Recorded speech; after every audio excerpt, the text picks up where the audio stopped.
अखण्डमण्डलाकारं व्याप्तं येन चराचरं तत्पदं दर्शितं येन तस्मै श्रीगुरवे नमः।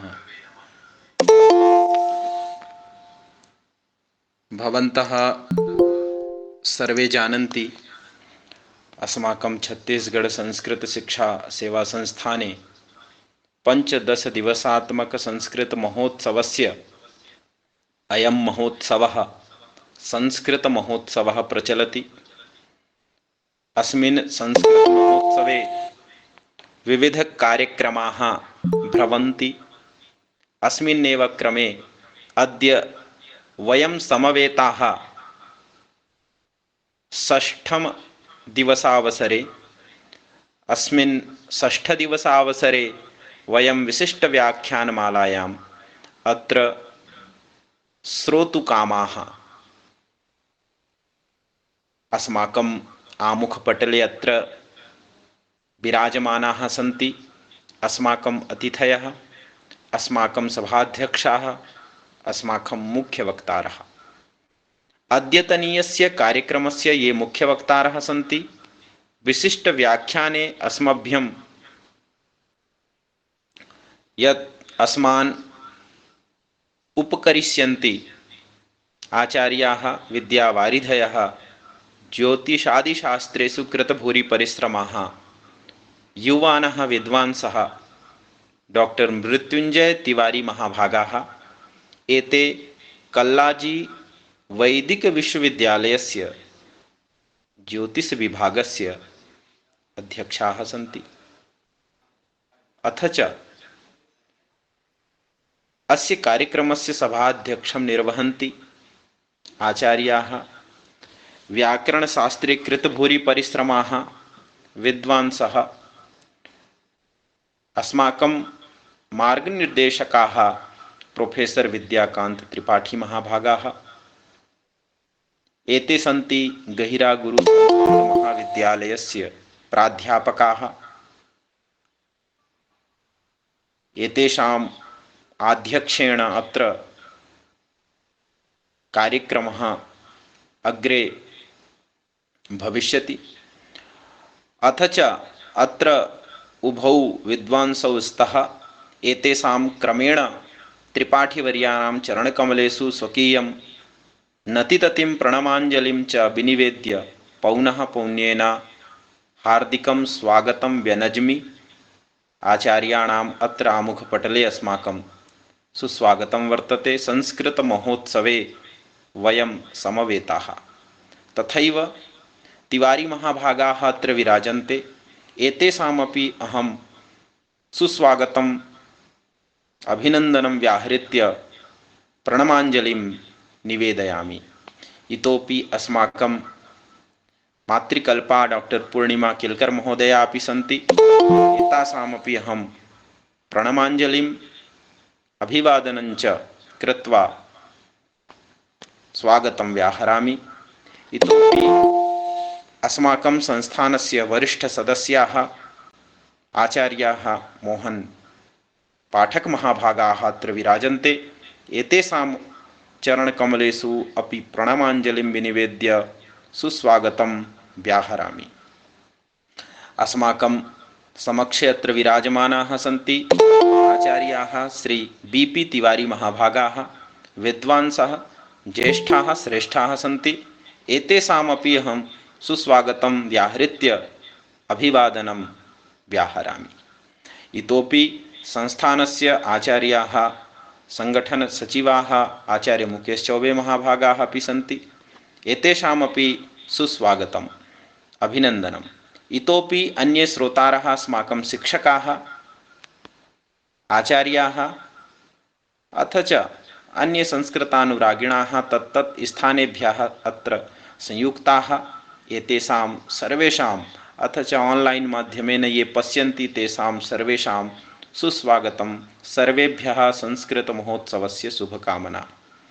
अद्यतनीयस्य कार्यक्रमस्य अयं विषयः वर्तते भारतीय पर्व उपासनादीनां या मीमांसा वर्तते, या विचारणा वर्तते, या जिज्ञासा वर्तते तत्सर्वम् आचार्याः अत्र समुपस्थापयिष्यन्ति।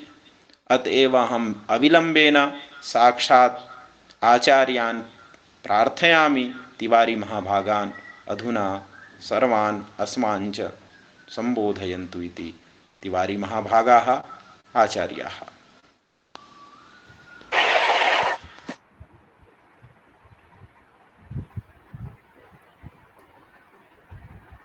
सर्वेभ्यः नमो नमः। ध्वनि श्रूयते महोदय? मां ध्वनिः श्रूयते। मया संजना तिवारी नामधेयः ID तः आगच्छामि अत्र। आमामाम्। अस्तु अस्तु। श्रुति स्मृति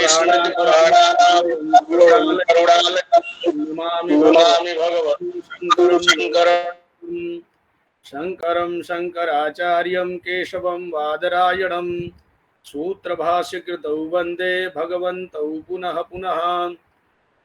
अचिन्त्या व्यक्तरूपाय निर्गुणाय गुणात्मने समस्त जगदाधार मूर्तये ब्रह्मणे नमः। सर्वेभ्यः नमो नमः। छत्तीसगढ़ संस्कृत शिक्षा सेवा संस्थानेन समायोजिते अस्मिन् पंचदिवसात्मक संस्कृत महोत्सवे भवतीनां च अद्यतनीये कार्यक्रमे अहं स्वागतं व्याहरामि। तथा च अस्य कार्यक्रमस्य सभाध्यक्षाः प्रोफेसर विद्याकांत त्रिपाठी महाभागाः, अस्माकं ज्येष्ठाः श्रेष्ठाः आचार्याः, तथापि अस्माकं गुरुवर्याः प्रोफेसर तोयनिधि वैष्णव महाभागाः एवं अस्यां सभायां विभिन्न क्षेत्रेषु समागताः अंतर्जाल माध्यमेन ये केपि आमुखपटले समागताः सन्ति, ऑनलाइन माध्यमेन यूट्यूब फेसबुक उपरि ये अपि कार्यक्रमं पश्यन्ति तेषां समेषाम् अहं हार्दिकं स्वागतं व्याहरामि। तथा च श्रेष्ठानां चरणारविन्दौ प्रार्थनां निवेदयित्वा अद्यतनीयस्य कार्यक्रमस्य व्याख्यानं स्वकीयं व्याख्यानं हिन्द्याम् एव विधास्यामि। कारणं यत् विविध क्षेत्रस्य ज्ञातारः विविध भाषाविदाः अत्र समागताः सन्ति। समेषां कृते व्याख्यानम् इदं लाभदायकं भवेत्, उपयोगार्थी भवेत्, एतदर्थं हिन्द्यामेव स्वकीयं व्याख्यानं विधास्यामि। डॉक्टर मनीष शर्मा जी को सादर प्रणाम एवं सभी आचार्यगणों को मैं बारंबार प्रणाम करता हूं। और आज के कार्यक्रम में मुझे यहाँ पर आप लोगों ने निमंत्रित किया, मैं संस्थान का आभारी हूं। और भारतवर्ष में यह छत्तीसगढ़ संस्कृत शिक्षा सेवा संस्थान ही एकमात्र संस्थान है जो 15 दिनों तक का संस्कृत महोत्सव आयोजित करता है। मैं एतदर्थ इस संस्थान के सभी पदाधिकारियों का हार्दिक कृतज्ञता ज्ञापित करता हूं और उनको अभिनंदन देते हुए अपनी बात को प्रारंभ करता हूं। सभाध्यक्ष महोदय की अनुमति के पश्चात ही मैं अपना व्याख्यान प्रारंभ करता हूं। आज का जो विषय निर्धारित है, भारतीय पर्व, व्रत एवं उपवास, इनकी मीमांसा। वस्तुतः यह मुख्यतया ज्योतिष एवं धर्मशास्त्र, इन दोनों विषयों का मिश्रित स्वरूप यह विषय है। और इसमें मुझे लगता है कि भारतीय पर्व, व्रत, उपवासों की मीमांसा जो है, वस्तुतः व्रत, पर्व और इनकी मीमांसा, उपवासों की मीमांसा भारत में ही होती है। अन्य देशों से जो इसका तारतम्य है, अन्य देश भारतीय पर्व और व्रतों को देखकर ही यहाँ का अनुगमन करते हैं, न कि उनके पास इस तरह की कोई भी व्यवस्था थी। आज के वर्तमान समय में जब हम देखते हैं तो यूरोप के कुछ कंट्रीज हैं, कुछ USA के देश हैं, कुछ जगह हैं जहाँ पर व्रत उपवासों का प्रचलन तेजी से पिछले 12-15 वर्षों में बढ़ा है और इस पर काफ़ी कुछ रिसर्च हुआ है। लेकिन भारत में इसकी परंपरा अनादिकाल से ही रही है। भारतीय समाज को सुसंस्कृत करने के लिए, सुव्यवस्थित करने के लिए, संगठित करने के लिए और चरित्रवान नागरिकों के निर्माण के लिए इन व्रत उपवासों का व्यवस्था जो है आचार्यों ने दिया है। इनमें भी सर्वप्रथम यदि हम वैदिक काल को देखेंगे तो वैदिक काल में 16 संस्कारों की ही व्यवस्था थी और पंच महायज्ञों की बात आती है। अध्ययनम अध्यापनम चैव यजनम याजनम तथा इत्यादि की जो बातें हैं। परंतु जैसे जैसे हमारा समाज, हमारी संस्कृति, हमारी मेधा विकसित हुई, वैसे वैसे इन विषयों पर हमारे ऋषियों ने गहन चिंतन किया और गहन चिंतन के बाद जब वेदों का भाष्य महर्षि व्यास जी लिखते हैं, वस्तुतः मैं वेदों का भाष्य ही पुराणों को कहता हूं क्योंकि 4 वेद हैं और उन वेदों के भाष्य के रूप में ही व्यास जी ने 18 पुराणों की रचना की। उन 18 पुराणों में मूल की जो बातें वह सब वेदों की ही हैं। वेदों में वृक्षों की भी बात की गई है, वेदों में पर्जन्य की बात की गई है, वेदों में अन्न की बात की गई है। आज दुनिया जिन सभी प्रकार की समस्याओं से जूझ रही है, उन सभी समस्याओं का मूल जो है वह वेदों में चिंतन किया गया है।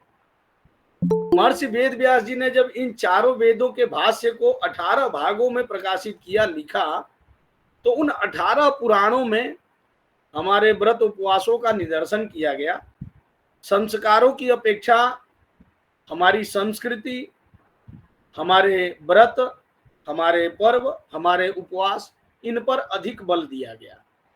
अब इसको समझने के लिए एक छोटा सा भी जो व्यक्ति होगा जिसने कभी कभी अपने जीवन में व्रत उपवास की चर्चा सुनी होगी, किसी भी माहौल में रहा हुआ व्यक्ति हो, भारत में तो घर घर में सुनाई दे देता है कि आज एकादशी है, आज प्रदोष है, आज त्रयोदशी है, आज सप्तमी है, कल ही हम लोगों ने नाग पंचमी मनाया है। अब नागों की पूजा का भी विधान हमारे शास्त्र करते हैं। दुनिया की किसी भी संस्कृति में नागों की पूजा नहीं बतलाई जाती है। नागों को एक जहरीला प्राणी माना जाता है, लेकिन आधुनिक विज्ञान सिद्ध करता है कि भाई 95% नाग ऐसे होते हैं, सर्प ऐसे होते हैं जो जहरीले नहीं होते हैं। और ये यदि हमारे पर्यावरण में है तो ही हमारा भी जीवन सुरक्षित है। कुछ इस प्रकार के कीड़े मकोड़ों का ये भक्षण करते हैं जो हमारे लिए जानलेवा हो सकते हैं, घातक हो सकते हैं। तो नागों के लिए हमारे यहाँ अलग से एक तिथि है। अब देखिए, जो पंचांग की बात हम करते हैं, भारतीय ज्योतिष शास्त्र अथवा धर्म शास्त्र, मैंने पहले ही कहा कि इन दोनों का कॉम्बिनेशन लेकर के ही हम बात करेंगे। तो पंचांग का बहुत ही छोटा सा एक विषय हम कहते हैं तिथि, वार, नक्षत्र, योग एवं करण। यही पंच अंग होते हैं ज्योतिष शास्त्र के। पंचानाम अंगानाम समाहारम इति पंचांग। तो पंचांग के अंदर सबसे पहली जो वस्तु है, पहला जो चरण है उसका, वह तिथि है। तिथि कैसे बनती है? तो सूर्य और चंद्रमा के आपस में गमन से, गति से, दोनों के बीच का जो अंतर होता है, डिफरेंस होता है, उसी को हम तिथि कहते हैं। सूर्य और चंद्रमा के बीच में 12 डिग्री का डिफरेंस होता है तो प्रतिपदा तिथि होती है। 12 से 24 डिग्री के बीच में जब चंद्रमा रहेगा तो द्वितीया होगी। 24 से 36 के बीच में जाएगा, तृतीया होगी। इसी तरह से 180 डिग्री के ठीक सामने जब सूर्य के 180 डिग्री पर पहुंचता है तब हम कहते हैं कि आज पूर्णिमा हो गई। और दोनों जब 360 डिग्री के अंतराल पर आ जाते हैं एक साथ, तब आकाश में चंद्रमा का अस्तित्व समाप्त हो जाता है, चंद्रमा नहीं दिखाई देता और उसको हम मान लेते हैं कि भैया अमावस्या की तिथि है। इन सब का एक वैज्ञानिक आधार लेकर के महर्षियों ने सबके अलग अलग तिथियों का, सभी तिथियों का अलग अलग निदर्शन किया। मेरी वीडियो नहीं दिख रही है क्या? वीडियो दिख रही है? नहीं, ये अन्य महोदय जितने भी श्रोतागण हैं उनसे निवेदन है कि वीडियो ऑन करें। जी जी। अन्य श्रोतागण जितने भी जुड़े हुए हैं और भी विद्वान लोग, सब लोग वीडियो ऑन करके रखें। गंभीरता से वक्ता के अभिप्राय को समझने का प्रयास करें। जी, धन्यवाद आचार्य जी। तो सबसे छोटी इकाई महर्षियों ने जो तिथि का दिया। अब पंचांग श्रवण की हम बात करते हैं। एक साल में हमारे यहाँ चैत्र शुक्ल प्रतिपदा को विक्रम संवत जब प्रारंभ होता है, उसके पहले भी हमारे यहाँ ये परंपरा थी। ऐसा नहीं है कि विक्रम संवत आया तभी पंचांग आए, विक्रम के पहले हमारा युधिष्ठिर संवत था। आजकल राम प्रतिष्ठा का संवत हमने प्रारंभ कर दिया इस वर्ष से, प्रति वर्ष इसको भी हम गिनते चलेंगे। भगवान राम की जो प्रतिष्ठा हुई है इसका भी नया संवत प्रारंभ हुआ इस वर्ष से। और आचार्य मनीष जी जिस संस्थान में कार्य कर रहे हैं, केंद्रीय संस्कृत विश्वविद्यालय में, वह विश्वविद्यालय इसको गंभीरता से लेकर के आगे बढ़ रहा है। पंचांग इत्यादि उनके जो निकलते हैं उस पर बहुत गंभीर कार्य हुए हैं। तो जो तिथियों की बात थी, चैत्र शुक्ल प्रतिपदा से हम पंचांग पूजन करते थे, तो उनमें पंचांग में जब एक व्यक्ति कोई भी हमें पंचांग श्रवण का फल बतलाते हैं तो वो एक शब्द का यूज करते हैं, तिथेश्च श्रियमाप्नोति वाराद आयुष्यवर्धनम। तिथियों को सुनने से श्रेय की प्राप्ति होती है, लक्ष्मी की प्राप्ति होती है। यह सुनने में बड़ा एक अजीब सा हास्यास्पद लगता है कि अगर आप किसी से पूछ लें कि भाई आज कौन सी तिथि है, और कोई बता दे कि आज एकादशी है, कोई बता दे आज प्रतिपदा है, कोई बता दे आज पंचमी है, तो भाई तिथि का अगर आपने श्रवण किया तो उससे लक्ष्मी की प्राप्ति कैसे होगी। आज के ठीक 15-20 साल पहले जो वणिक वर्ग हैं, व्यापारी वर्ग हैं, जब अपने व्यापार करने के लिए अपने कार्यस्थल पे जाते थे तो बीच में कोई मंदिर पड़ गया, कोई पंडित जी का घर पड़ गया, तो पूछ लेंगे कि पंडित जी आज कौन सी तिथि है। इसका अर्थ ये नहीं है कि भाई वो पंडित जी का अथवा मंदिर के पुजारी जी का इंटरव्यू लेना चाहते कि पंडित जी को पता है कि नहीं कि कौन सी तिथि है, अथवा ये वणिक जो व्यापारी हैं ये तिथि से अनभिज्ञ है, ऐसा नहीं है, उनको पता है, फिर भी वो पूछ के जाते थे। क्यों?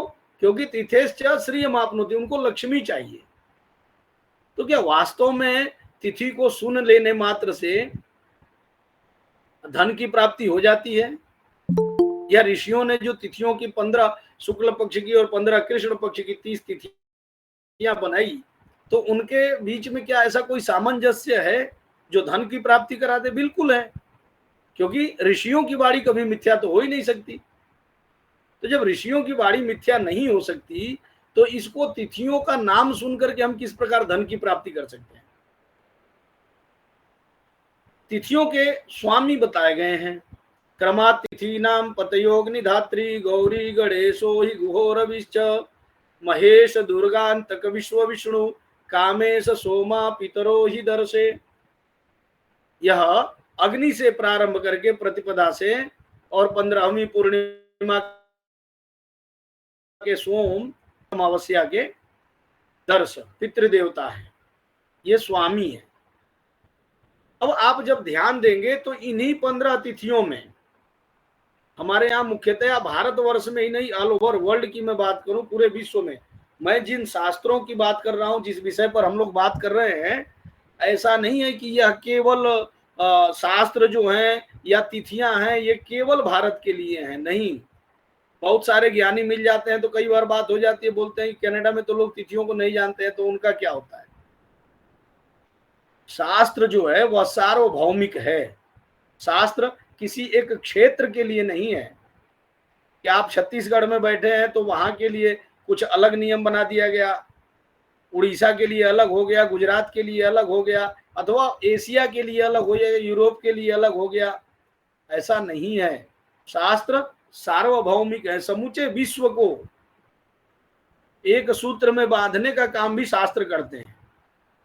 तो तिथियों के हिसाब से हमारे व्रत उपवास होते हैं। यह पहला एक छोटा सा विषय है।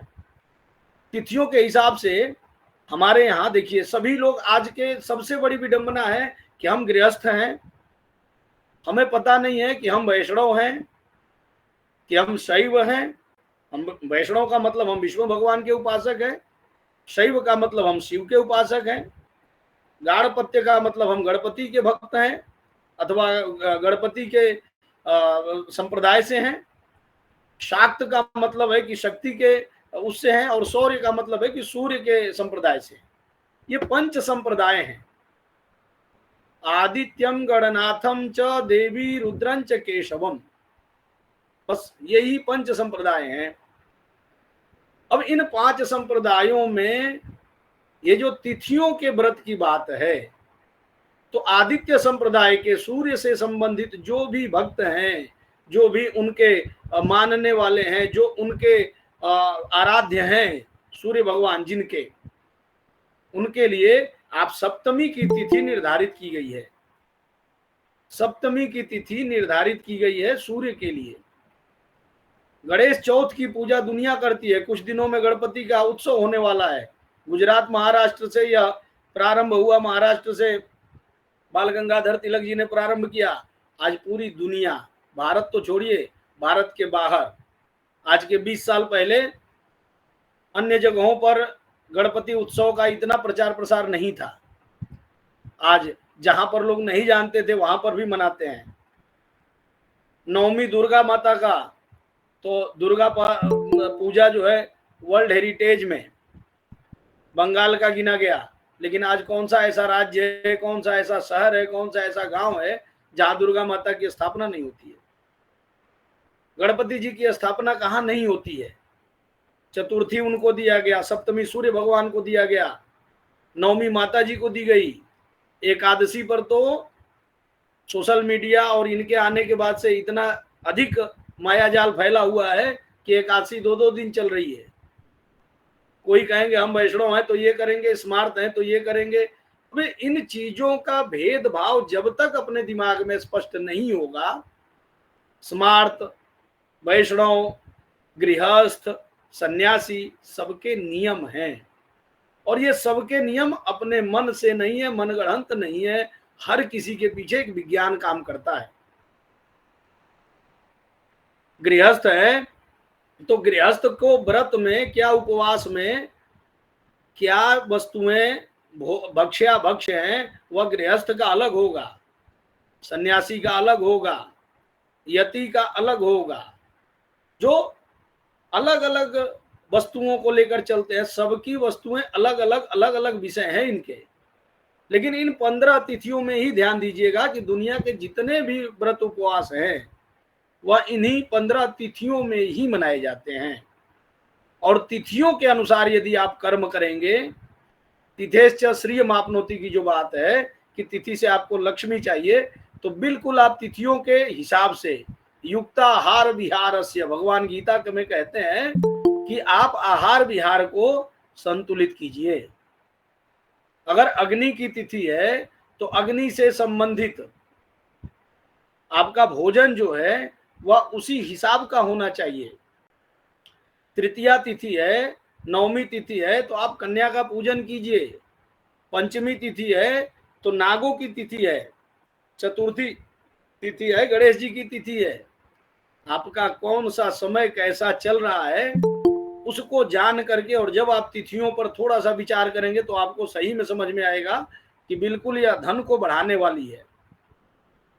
गांव में जब प्रजा बिल्कुल अनपढ़ थी, शास्त्रों के इन महत्वों को बिल्कुल ही नहीं जानती थी, तब भी अमावस्या को बुला करके अपने घर में ब्राह्मण को भोजन कराती थी, अपने पितरों के लिए जल देती थी, सीधा निकालती थी, अनाज का दान करती थी। आज लगभग सब लोग कमाने लग गए, सब लोग ज्ञानी हो गए, सब लोग सोशल मीडिया और इनसे कुछ ना कुछ पढ़ लेते हैं। उसके बाद भी उन तिथियों पर क्या निर्णय किया गया, भक्ष्या भक्ष्य का क्या विचार दिया गया। अमावस्या के दिन आपको तामसिक भोजन नहीं करना है। तामसिक भोजन का केवल मतलब मांसाहार नहीं होता है। जो तेल मसाले और दुनिया भर की चीजें हम खाते हैं वह भी तामसिक के अंतर्गत है। बासी भोजन हम करेंगे, वह बासी भोजन भी तामसिक के अंतर्गत है। जल की उसके गुण धर्म को चेंज करके, जल का गुण धर्म क्या है, शीतल है, आप उसको जबरदस्ती बर्फ बना के पी रहे हैं। अमावस्या को वर्जित है, कोल्ड ड्रिंक पीना वर्जित है। आप जानते हुए भी पी रहे हैं, उसके बाद से आप हॉस्पिटल में गए, 2-4 हजार दे आए, तो कहां से श्री की प्राप्ति हुई आपको? और यदि आपने समझा कि आज अमावस्या है, आज एकादशी है, आज मुझे थोड़ा सा अपने आहार को संतुलित रखना है, बिल्कुल आप डॉक्टर के पास नहीं जाएंगे। कुमार संभव में कालिदास को कहना पड़ा, शरीर रक्षा खलु मात्र धर्मम। शरीर की रक्षा, और शरीर की रक्षा ये तिथियां ही कर सकती हैं। ये तिथियां अपने मन से नहीं बनी है। प्रतिपदा का जो किरण है सूर्य का, चंद्रमा की, वह द्वितीया की किरणों में वो गुणधर्म नहीं होगा। जो द्वितीया का गुणधर्म होगा वह तृतीया में नहीं होगा। व्रत पर्व उपवास जो योगी यति होते हैं, जो यौगिक क्रियाओं के साधक होते हैं, जिन्होंने यम नियम आसन प्राणायाम ध्यान धारणा समाधि की बात को समझा है, तो उस समाधि तक पहुंचने के लिए भी यह तिथियां ही सहायक हैं। कौन से समय पर आपका कौन सा चक्र, मूलाधार चक्र को आपको खोलना है, आपको कौन से चक्र को आगे बढ़ाना है, किस प्रकार की साधना करनी है, वह साधक भी तिथियों को ही समझता है। और इनके ज्ञान के बिना आप जीवन में आगे नहीं बढ़ सकते। तो यदि तिथियों का सही ज्ञान है आपको, तो आपका अनर्गल का जो खर्च है, हॉस्पिटल का जो खर्च है, डॉक्टर के पास जाने का जो खर्च है, वो बचेगा।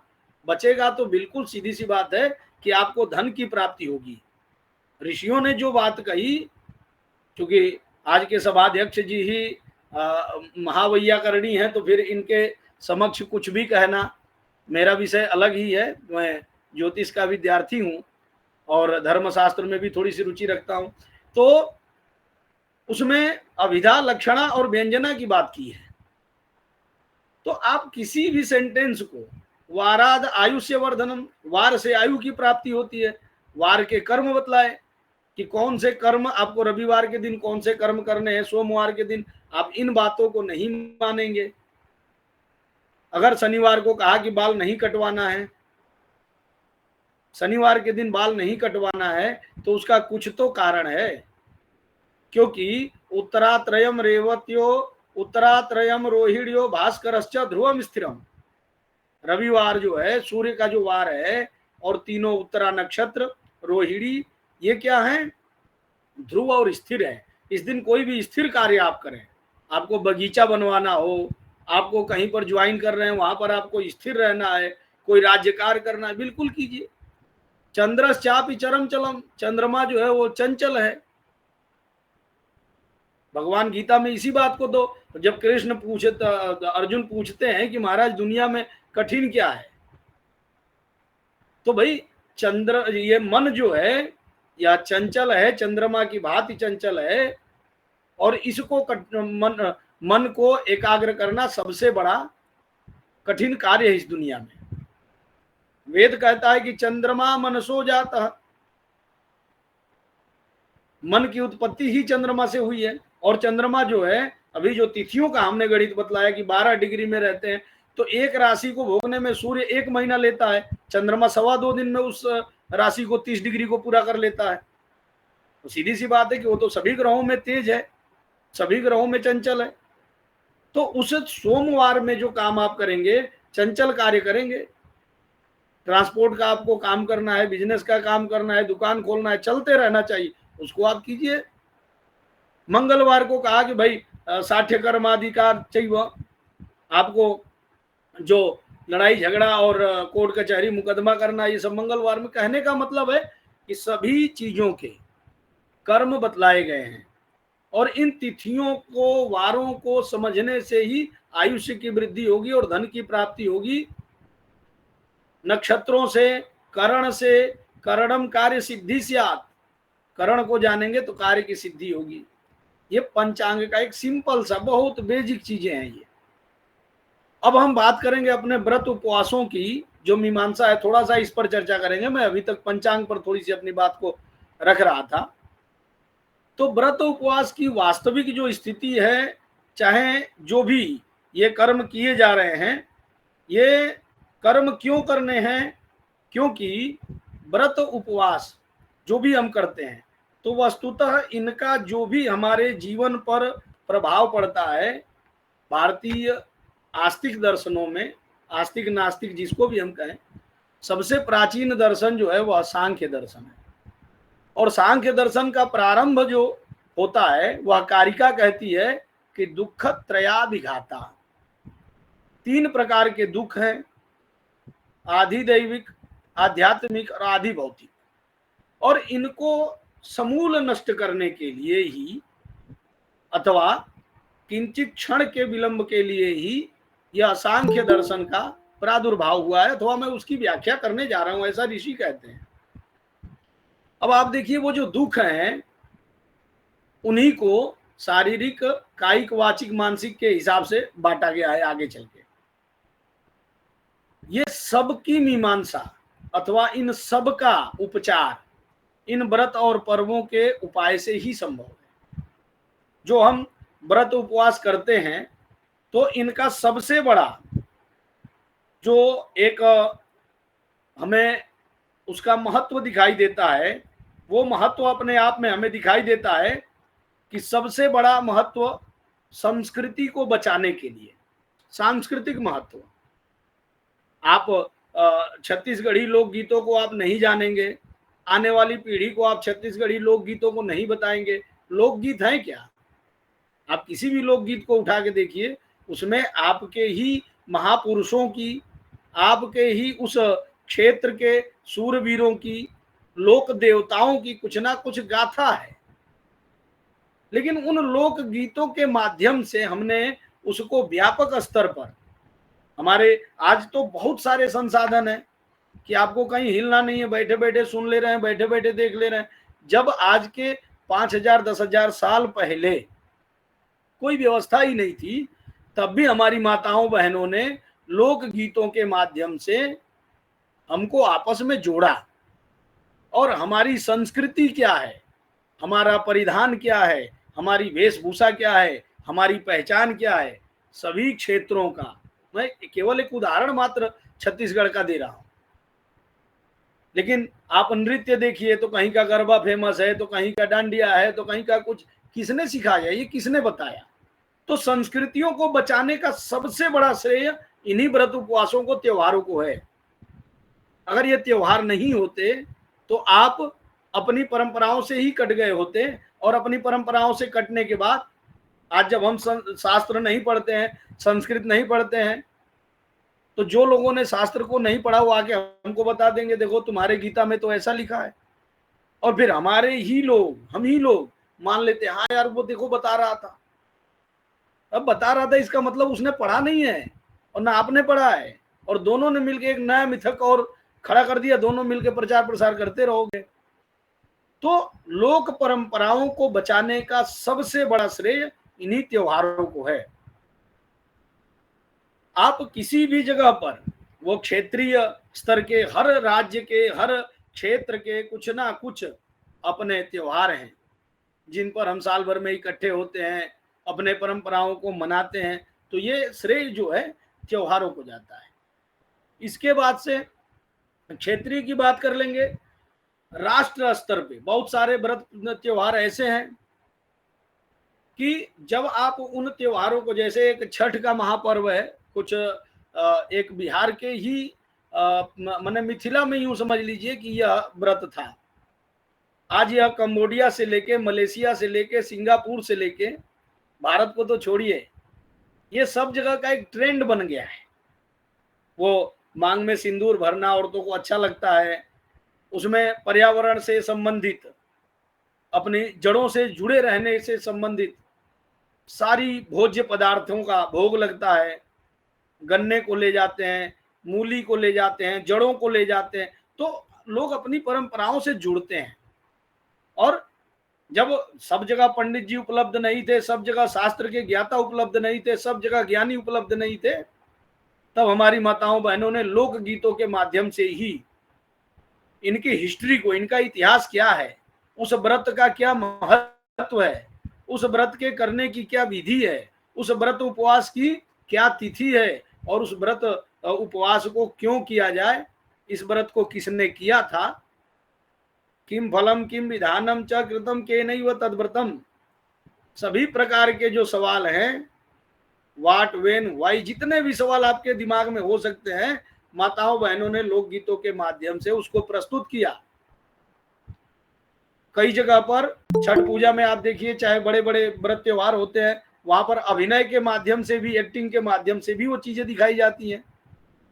वहां पर कुछ कार्यक्रम होते हैं, सांस्कृतिक कार्यक्रम होते हैं, जिसमें हम और आप जुड़ते हैं।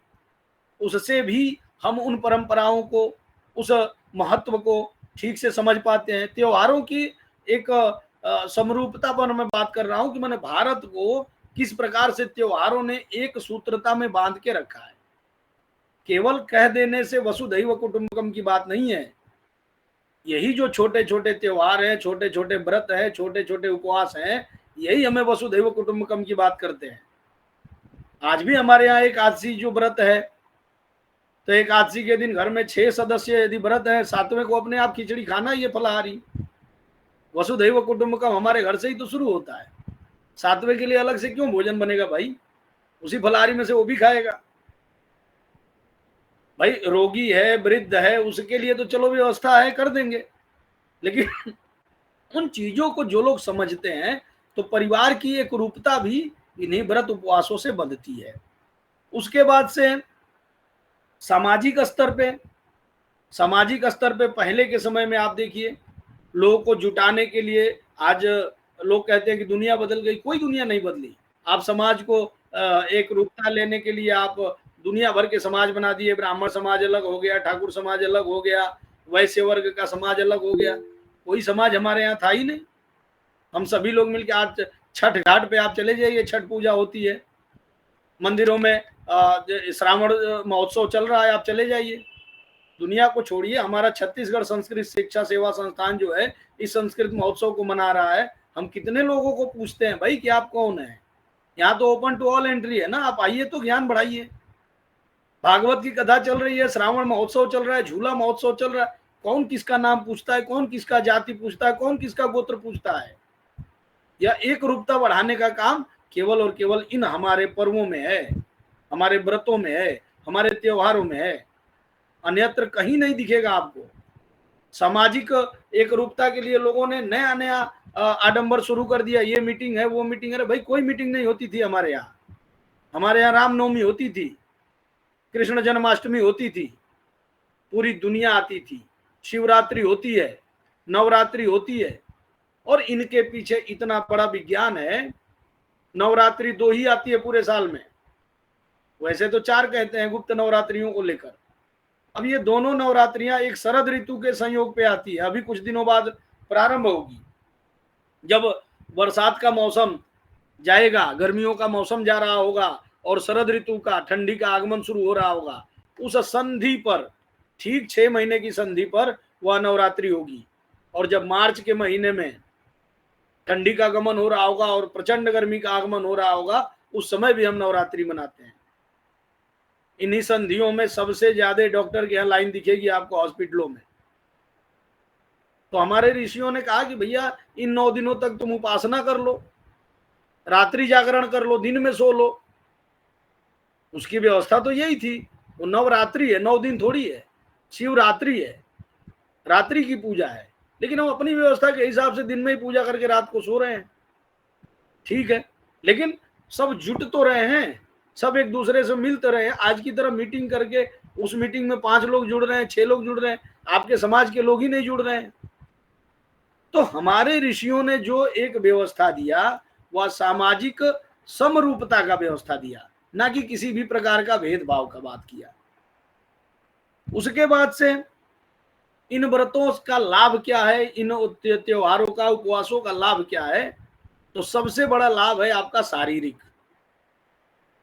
मॉस्को में रिसर्च हुआ, जर्मनी में भी रिसर्च हुआ, बहुत सारे वैज्ञानिक हैं।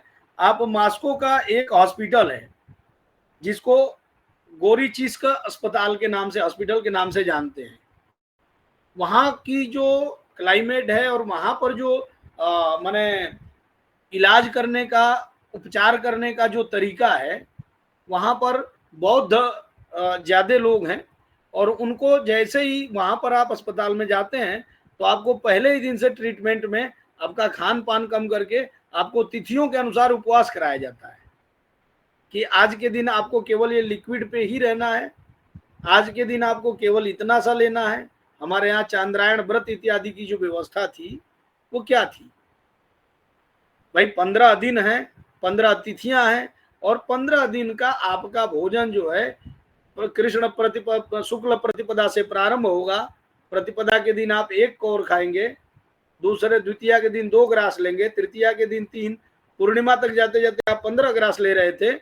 और उधर वापस आप चतुर्दशी से उतरना शुरू हो रहे थे और अमावस्या कर जाकर के बिल्कुल आप उपवास करते थे। या 1 महीने का उपवास आपको जीवन पर्यंत किसी भी तरह की, भाई कैंसर चाहे दुनिया भर की जो बीमारियां हैं, क्या सेल डेवलप होते हैं हमारे शरीर में, और वो सेल डेवलप तभी होते हैं जब हमारा शरीर हमेशा भरा रहता है। उसके लिए महीने में 2 एकादशी दे दी, 2 गणेश चतुर्थी दे दी कि भाई कम से कम आप महीने में, आप गणपति जी को मानते हैं तो 2 चतुर्थी व्रत रखिए, आप शिव जी को मानते हैं 2 प्रदोष व्रत रखिए, आप विष्णु भगवान को मानते हैं 2 एकादशी का व्रत कीजिए, आप सूर्य भगवान को मानते हैं 2 सप्तमी का व्रत कीजिए, नागदेव को मानते हैं 2 पंचमी का व्रत कीजिए। भाई सब कुछ दिया तो है हमारे यहाँ। ऋषियों का सीधा सा थॉट है कि 15 दिन में 1 दिन आपके शरीर में खान पान का ब्रेक होना चाहिए। विज्ञान कहता है कि आप जो खाते हैं वो खाया हुआ पदार्थ आपके शरीर में लगभग 14 से 15 दिन तक किसी न किसी रूप में रहता है। और ऋषियों ने कहा कि भाई 15 दिन में आप 1 दिन अपने डाइजेशन सिस्टम को मजबूत करने के लिए 1 दिन का व्रत रखिए। और जो लोग व्रत रखते हैं, जो लोग उपवास करते हैं, जो इसकी महत्ता को समझते हैं, उनको कभी कैंसर जैसी चाहे कोई भी बीमारी, ब्लड से रिलेटेड बीमारी कभी नहीं होगी। कारण ये है कि जो सेल अंदर डेवलप हो रहे होते हैं वो 1 दिन के भूख से ही मर जाते हैं।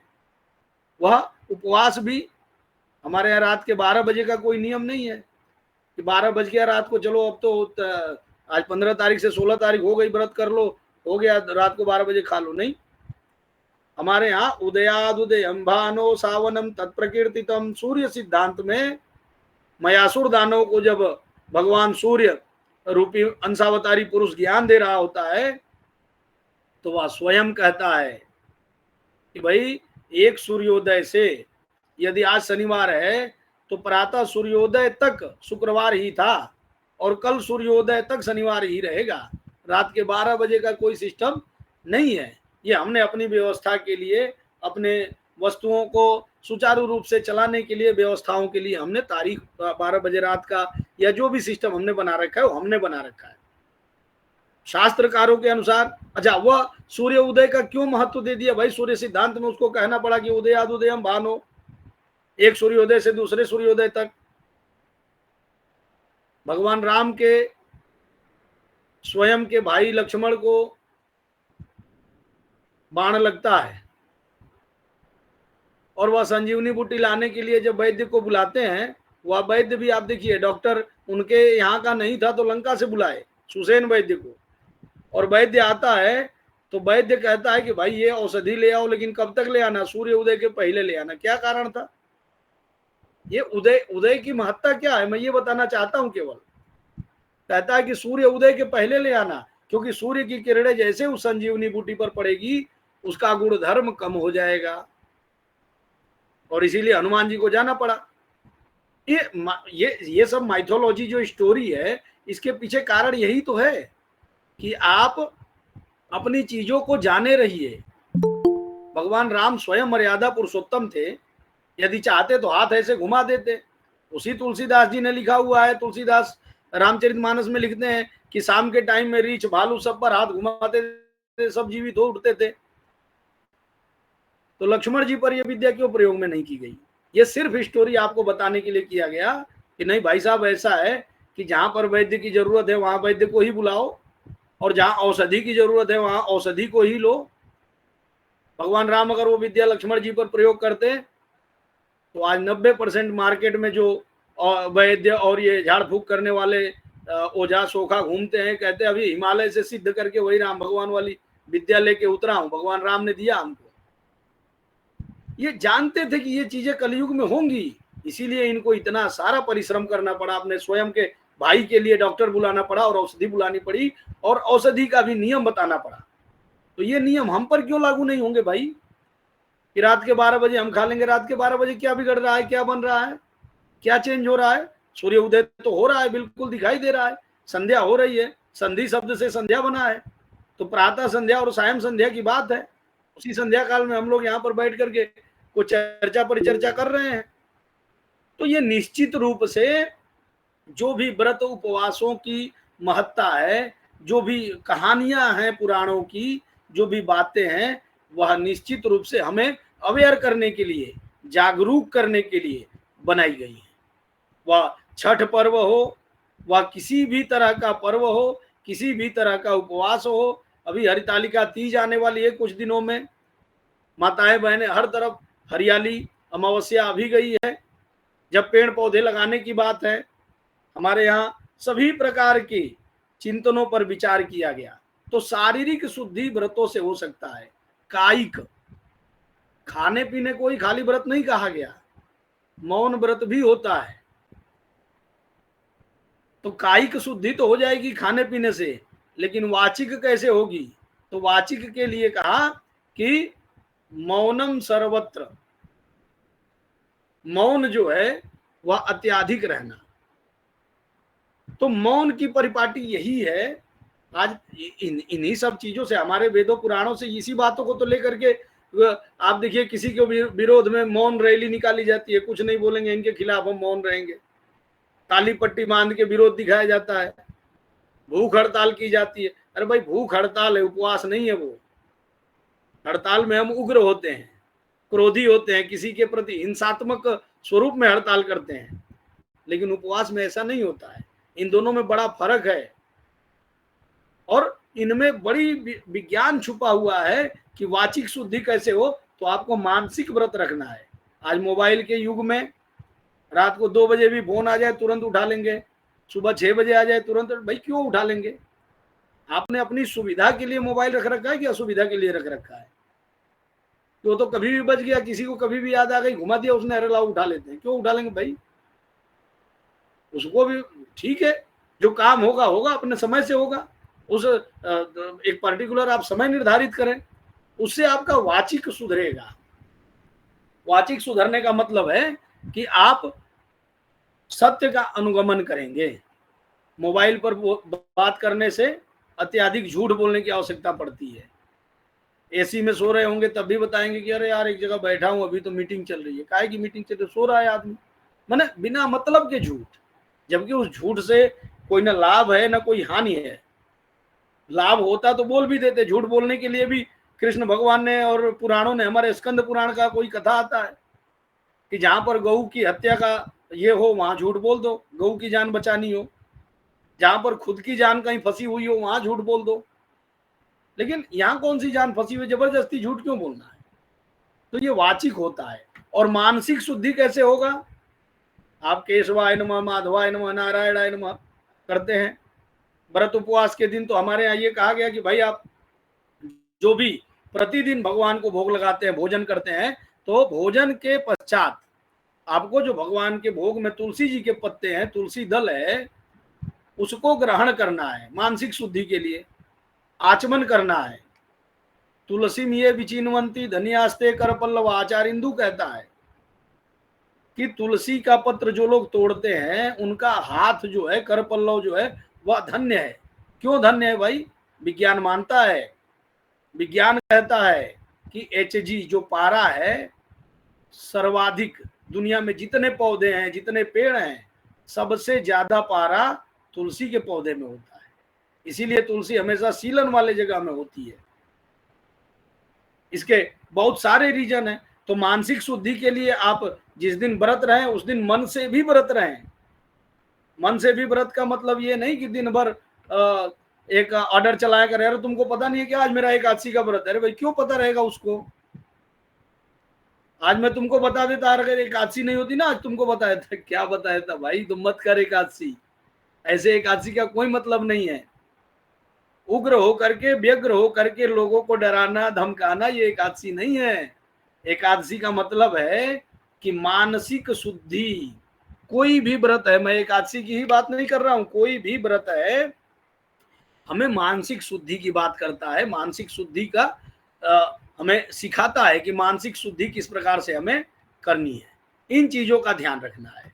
उसके बाद से हमारे यहाँ बात आती है कि पर्यावरण चिंतन की। तो हमारे जितने व्रत पर्व हैं, त्योहार हैं, अत्याधिक आप देखेंगे तो सोमवती अमावस्या लगा तो माताएं बहनें धागा लेके और पीपल के पेड़ को परिक्रमा करेंगी।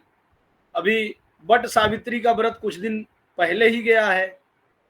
श्रावण में बेलपत्र तोड़ के भगवान शंकर जी के पास नहीं जाएंगे तब तक तो कुछ होगा ही नहीं। साधारण सी सत्यनारायण भगवान की कथा करने बैठेंगे तब भी कहेंगे जरा देखो तो बाहर आम का पल्लव लगा होगा, जरा आम का पत्ता तोड़ लो। कुछ भी होगा तो पंच पल्लव ले आओ, सप्त धान्य ले आओ। भाई क्यों? इनको आप केवल तोड़ने के अधिकारी थोड़े हैं। आप अगर सत्यनारायण की कथा में केले का पत्ता लेके आ रहे हैं, इसका मतलब है कि आपको केले का पत्ता पेड़ लगाना है। आप आम का पत्ता तोड़ रहे हैं, इसका मतलब है कि आम का पेड़ आपको लगाना है। बिना आम का पेड़ लगाए आप जबरदस्ती हर पूर्णिमा को तोड़ ही रहे हैं तो उसका कोई मतलब नहीं है। इस बात का विशेष ध्यान रखना है। बट सावित्री के दिन गाड़ी करके और 10 किलोमीटर दूर अगर पूजा करने जाना पड़ रहा है आपके गांव में, तो आप समझिए कि आप उस पूजा से विमुख हो चुके हैं। केवल और केवल वस्त्र पहनने से और उस 10 किलोमीटर दूर जाने से नहीं, आप अपने आसपास उसकी व्यवस्था करें। सोमवती अमावस्या के दिन आपको पीपल का पूजा करना है तो वॉकिंग डिस्टेंस पे आपके पीपल का पेड़ होना चाहिए, ना कि 10-12 किलोमीटर दूर जाना पड़े। फिर आप किस प्रथा की बात करेंगे, किस संस्कृति की बात करेंगे? तो पर्यावरण को बचाने के लिए भारतीय मनीषा ने, भारतीय ऋषियों ने, भारतीय परंपरा के चिंतकों ने अपने बातों से, अपने मंत्रों से, अपने उपदेश से हमें यही ज्ञान दिया है कि हर जगह वृक्षारोपण करना चाहिए। भारत सरकार के यशस्वी प्रधानमंत्री जी का आजकल एक संदेश और सर्वत्र प्रचलित भी है कि अपने माँ के नाम का एक वृक्ष आप लगाएं। तो आप जब वृक्ष लगाएंगे, वृक्षरोपी नरको न यान्ति, वृक्ष लगाने वाला व्यक्ति कभी नरक में नहीं जाता।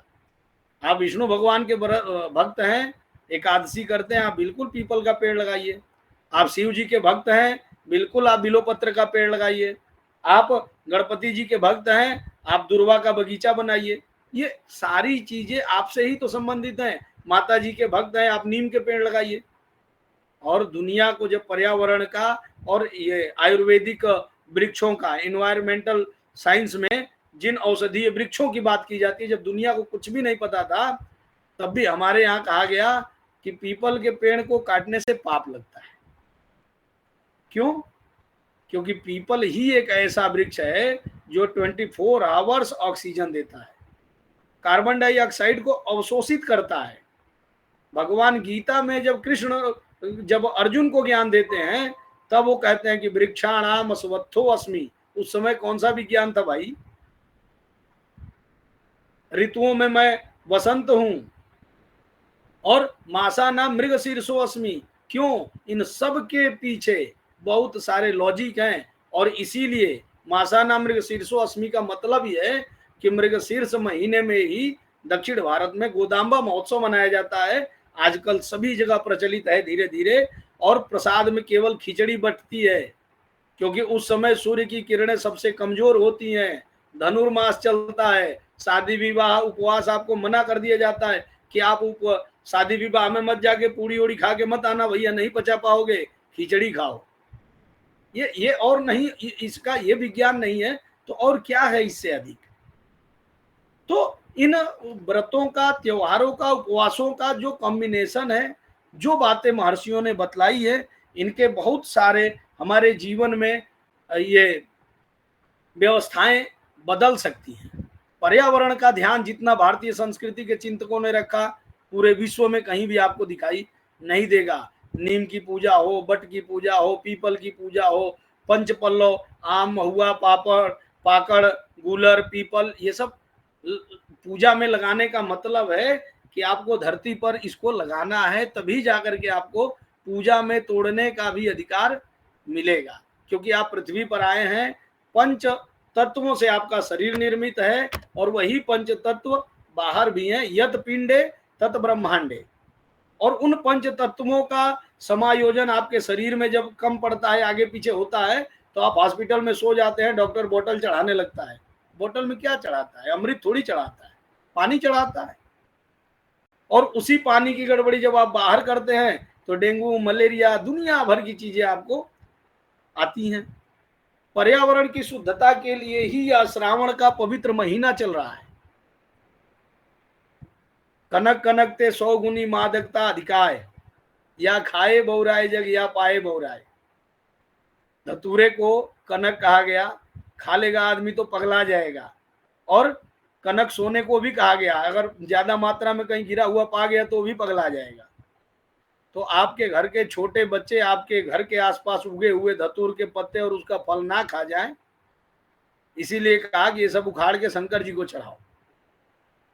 जितने कांटेदार पेड़ हैं, जितने विषधर पेड़ हैं, वह समी का पत्ता हो, बिल्व पत्र हो, भाई सीधी सी बात है, वर्षा ऋतु में वृक्ष अपना आकार लेगा, और आकार लेगा आपके आंख में कहीं लग गया, तो इसलिए कहा कि भैया बिल्व पत्तर तोड़ के शंकर जी को चढ़ाओ। आपके घर के आसपास की सफाई कौन करेगा? स्वच्छ भारत अभियान तो भारत सरकार आपको जागरूक कर करके थक गई। हमारे महर्षियों ने तो पहले ही स्वच्छता का आह्वान किया है कि आपको अपने आसपास, अच्छा आपको धतूरा तोड़ने जाना है, मदार का फूल तोड़ने जाना है, आपको कहीं 2-5-10 किलोमीटर थोड़ी जाना है वर्षा ऋतु में। आप अपने अपने घर के आसपास देखिए, वहीं पर उगा हुआ है, भांग है, तो ये सब तोड़ के भगवान को चढ़ाना है। ये भ्रम नहीं फैलाना है कि शंकर जी का प्रसाद है, भांग है तो खाना पड़ेगा, नहीं तो शंकर जी नाराज हो जाएंगे। तो शंकर जी ने तो विष भी पिया हुआ है, विषपान भी किया हुआ है, नीलकंठ भी बने हैं, वो भी ले लो। अपनी सुविधा के लिए आप धर्म की बातों के आड़ में कोई ऐसा कृत्य नहीं कर सकते, क्योंकि आचार्य मनु कहते हैं कि धृति क्षमा दमस्तोयम शौचम इंद्रिय निग्रह धीर विद्या सत्यम अक्रोधो दशकम धर्म लक्षणम। तो ये धर्म के लक्षण के विपरीत बातें हो जाएंगी जब आप कहने लगेंगे कि ये भांग है तो शंकर जी का प्रसाद है तो लेना पड़ेगा, गाजा है तो लेना पड़ेगा, धतूरा है लेना पड़ेगा, वो आपका मन है। आप धर्म के आड़ में ऐसा करना चाहते हैं, लेकिन धार्मिक कृत्यों में कहीं भी ऐसी कोई बात नहीं है। ना ही शिव पुराण में है, ना ही आप स्कंद पुराण में है। शंकर जी की जो पूरी भरी पड़ी है बातें वायु पुराण में, वहां पर भी इस तरह की कोई परिचर्चा नहीं मिलेगी आपको। तो ये पवित्र श्रावण का महीना चल रहा है, श्रावण का महीना भी आपको निश्चित रूप से आपको अपने पर्यावरण के प्रति जागरूक करने की बातों को बतलाता है। आगे जब हम बात करेंगे तो हमारे जितने भी अवतार हुए हैं, 10 अवतार हैं। भगवान राम का हम गुणगान करते हैं, भगवान राम की जन्मोत्सव को मनाते हैं, दोपहर को 12 बजे मनाते हैं। भगवान कृष्ण को हम रात को 12 बजे मनाते हैं। दोनों का विपरीत स्वरूप में क्यों मनाते हैं? भगवान राम सूर्यवंशी हैं, भगवान राम की प्रतिष्ठा हुई अभिजीत मुहूर्त में हुई, दोपहर को हुआ, है ना। तो कहने का मतलब है कि इन सब के पीछे ऋषियों का अपना लॉजिक है, अपना विज्ञान है। भगवान सूर्यवंशी थे, तो सूर्य जो है 24 घंटे में सबसे ज्यादा पावरफुल दोपहर 12 बजे भी होगा, तो इसीलिए 12 बजे ही भगवान राम का प्राकट्य होता है। और भगवान कृष्ण जो है चंद्रवंशी हैं, चंद्रमा रात के 12 बजे ही परिपूर्ण होगा, और इसीलिए वह मनाया जाएगा। कुछ समय में हम लोग, चूंकि समय मुझे लगता है अधिक हो रहा है, कुछ समय में मैं बस 2 मिनट में अपनी बातें समाप्त करूंगा। मनीष जी,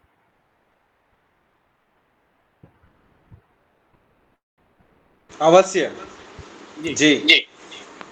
तो कुछ समय में हम लोग शरद ऋतु का आगमन होगा, और हम लोग चंद्रमा को एक रात खीर का कटोरा रखते हैं कि उसमें चंद्रमा का शरद पूर्णिमा में अमृत की किरणें बरसेंगी।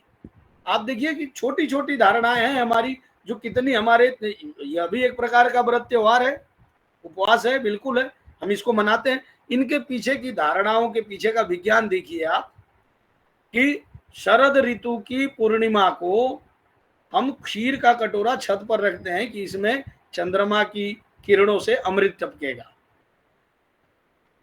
हमारा वेद मंत्र कहता है शतम जीवेम शरदः शतम प्रब्रवाम शरदः शतमदीनाः श्याम शरदः शतम भूयश्च शरदः शतात। सब जगह शरद की कल्पना की गई। अब 12 जो हमारी पूर्णिमा है, अभी हम जो संस्कृत सप्ताह अपना पूर्णिमा पर्यंत ये पंचदिवसात्मक मना रहे हैं, यह भी पूर्णिमा को समाप्त हम करेंगे। तो हर पूर्णिमा को एक पर्टिकुलर नक्षत्र है। इस महीने का नाम श्रावण क्यों है? तो श्रावण का महीना इसलिए है कि इसकी पूर्णिमा के दिन श्रवण नक्षत्र पर चंद्रमा रहेगा। चैत्र महीने का नाम चैत्र क्यों है? क्योंकि पूर्णिमा के दिन चित्रा नक्षत्र पर चंद्रमा रहेगा।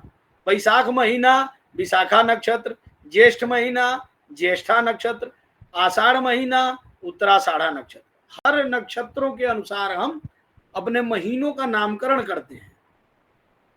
अब यहाँ पर शरद ऋतु से संबंधित अथवा शरद की बात को जब वेद भाष्यकार सायणाचार्य लिखते हैं कि यह शरद क्या है, तो वही शरद संपात की बात होती है। ज्योतिष शास्त्र में हम लोग शरद संपात को सर्वाधिक महत्व देते हैं। काल गणनाओं के लिए, खगोल के लिए शरद संपात ही श्रेष्ठ है, क्योंकि उसी समय आकाश सबसे शुभ्र होता है और ग्रहों नक्षत्रों के वेद में वह समय हमारे लिए बहुत ही अनुकूल होता है। अब यहाँ पर ध्यान देने वाली बात है कि शरद की पूर्णिमा को हम अमृत टपकाते हैं। वह शरद ऋतु का पूर्णिमा जो होता है आश्विन महीने में होता है, और वह आश्विन महीने की पूर्णिमा अश्विनी नक्षत्र पर होती है। और अश्विनी नक्षत्र 27 नक्षत्रों में औषधि के देवता हैं। ओखदया समवदंत सोमेन सहराज्ञा। वहां पर बात होती है कि 27 नक्षत्रों में अथवा 12 पूर्णिमाओं में हम चंद्रमा के अमृत का प्रतीक्षा नहीं करते हैं, केवल उसी दिन करते हैं। कारण ये है कि वह अश्विनी नक्षत्र की किरणें जो है, अश्विनी नक्षत्र से संबंधित जो उसका पावर है चंद्रमा का, उसके बिंब जो है वो आपके उस खीर के कटोरे में आते हैं। और उसीलिए अश्विनी जो है, अश्विनी कुमार को देवताओं में वैद्य राज कहा गया है। वैद्य, प्रथम वैद्य दुनिया के अश्विनी कुमार ही हैं। तो एक एक छोटी छोटी चीजों में हमारे यहाँ इतना विज्ञान है कि मुझे लगता है कि इस पर हम लोग जितनी देर भी बातें करें वो कम पड़ेगा, क्योंकि समय की अपनी मर्यादा है। और सभी आचार्य जी लोग इतने देर तक इतने धैर्य से सुने, और मैं तो आप सभी का बालक हूँ और आप सभी से ही कुछ ना कुछ हमेशा सीखता रहता हूँ। और संस्थान का मैं हृदय से आभारी हूँ, मुझे यहाँ पर आमंत्रित किया गया। और सभाध्यक्ष जी को मैं बारंबार प्रणाम करता हूँ। और सभी श्रोताओं से भी मेरा निवेदन है कि इसमें जो कुछ भी मैंने अभी तक बोला, उसमें यदि सार की बात कुछ अच्छी लगी हो तो निश्चित रूप से वो आप सभी का, हमारे गुरुजनों का, गुरुओं के द्वारा प्रदीप्त है। और कुछ गलतियां हुई हों तो वो निश्चित रूप से मेरी है, मैं उसको स्वीकार करता हूं कि वो मेरी गलती होगी। और उस गलतियों के लिए मैं क्षमा प्रार्थी पूर्वक आप सभी को बारंबार प्रणाम करता हूं। नमो नमः। धन्यवादाः आचार्याः। भवतां व्याख्यानम् अतीव गभीरम्, अतीव समसामयिकं च आसीत्। तदर्थम् अहं संस्थानपक्षतः भूयो भूयो कार्तज्ञं वितनोमि। इतोपि अन्येषां केषाञ्चित् श्रोतॄणाम् अनुरागिणां काचित् जिज्ञासा वर्तते चेत् अत्र आचार्यान् प्रष्टुं शक्नुवन्ति। आप सभी से निवेदन है, यदि कोई जिज्ञासा हो व्रत, उपवास और भारतीय तिथियों के विषय में, जो सर्वदा संदिग्ध के विषय में रहता है, तो आप निश्चित आचार्यवर से प्रश्न पूछ सकते हैं। सभी श्रोतागण, आचार्य बंधु, सभी लोग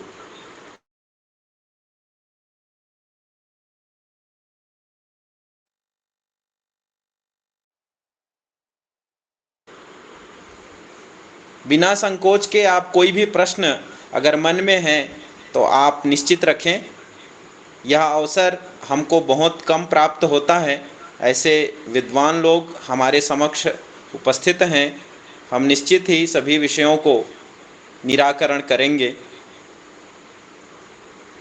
संदेह हो तो निश्चित प्रश्न करें, स्वागत है।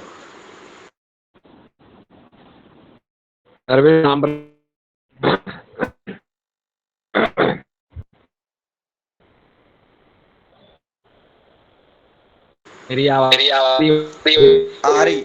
जी जी बोलिए।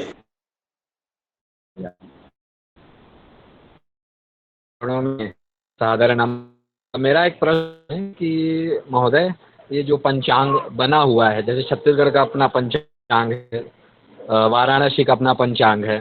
तो ये जो पंचांग बनते हैं और उसमें जो तिथियां दी जाती हैं या कोई मुहूर्त दिया जाता है, जैसे विवाह का ही हो, तो ये क्या जो मुहूर्त दिए जाते हैं सभी जगह ग्राही है कि हमें छत्तीसगढ़ का पंचांग उसमें वैवाहिक जो मुहूर्त है वो दिया गया है, वो हमने लिया, फिर किसी ने कहा कि नहीं इसको और हमें चाहिए मुहूर्त हो तो हम वाराणसी का ले लें या राजस्थान का ले लें, तो क्या ये ग्राह्य है, ऐसा उचित है ये?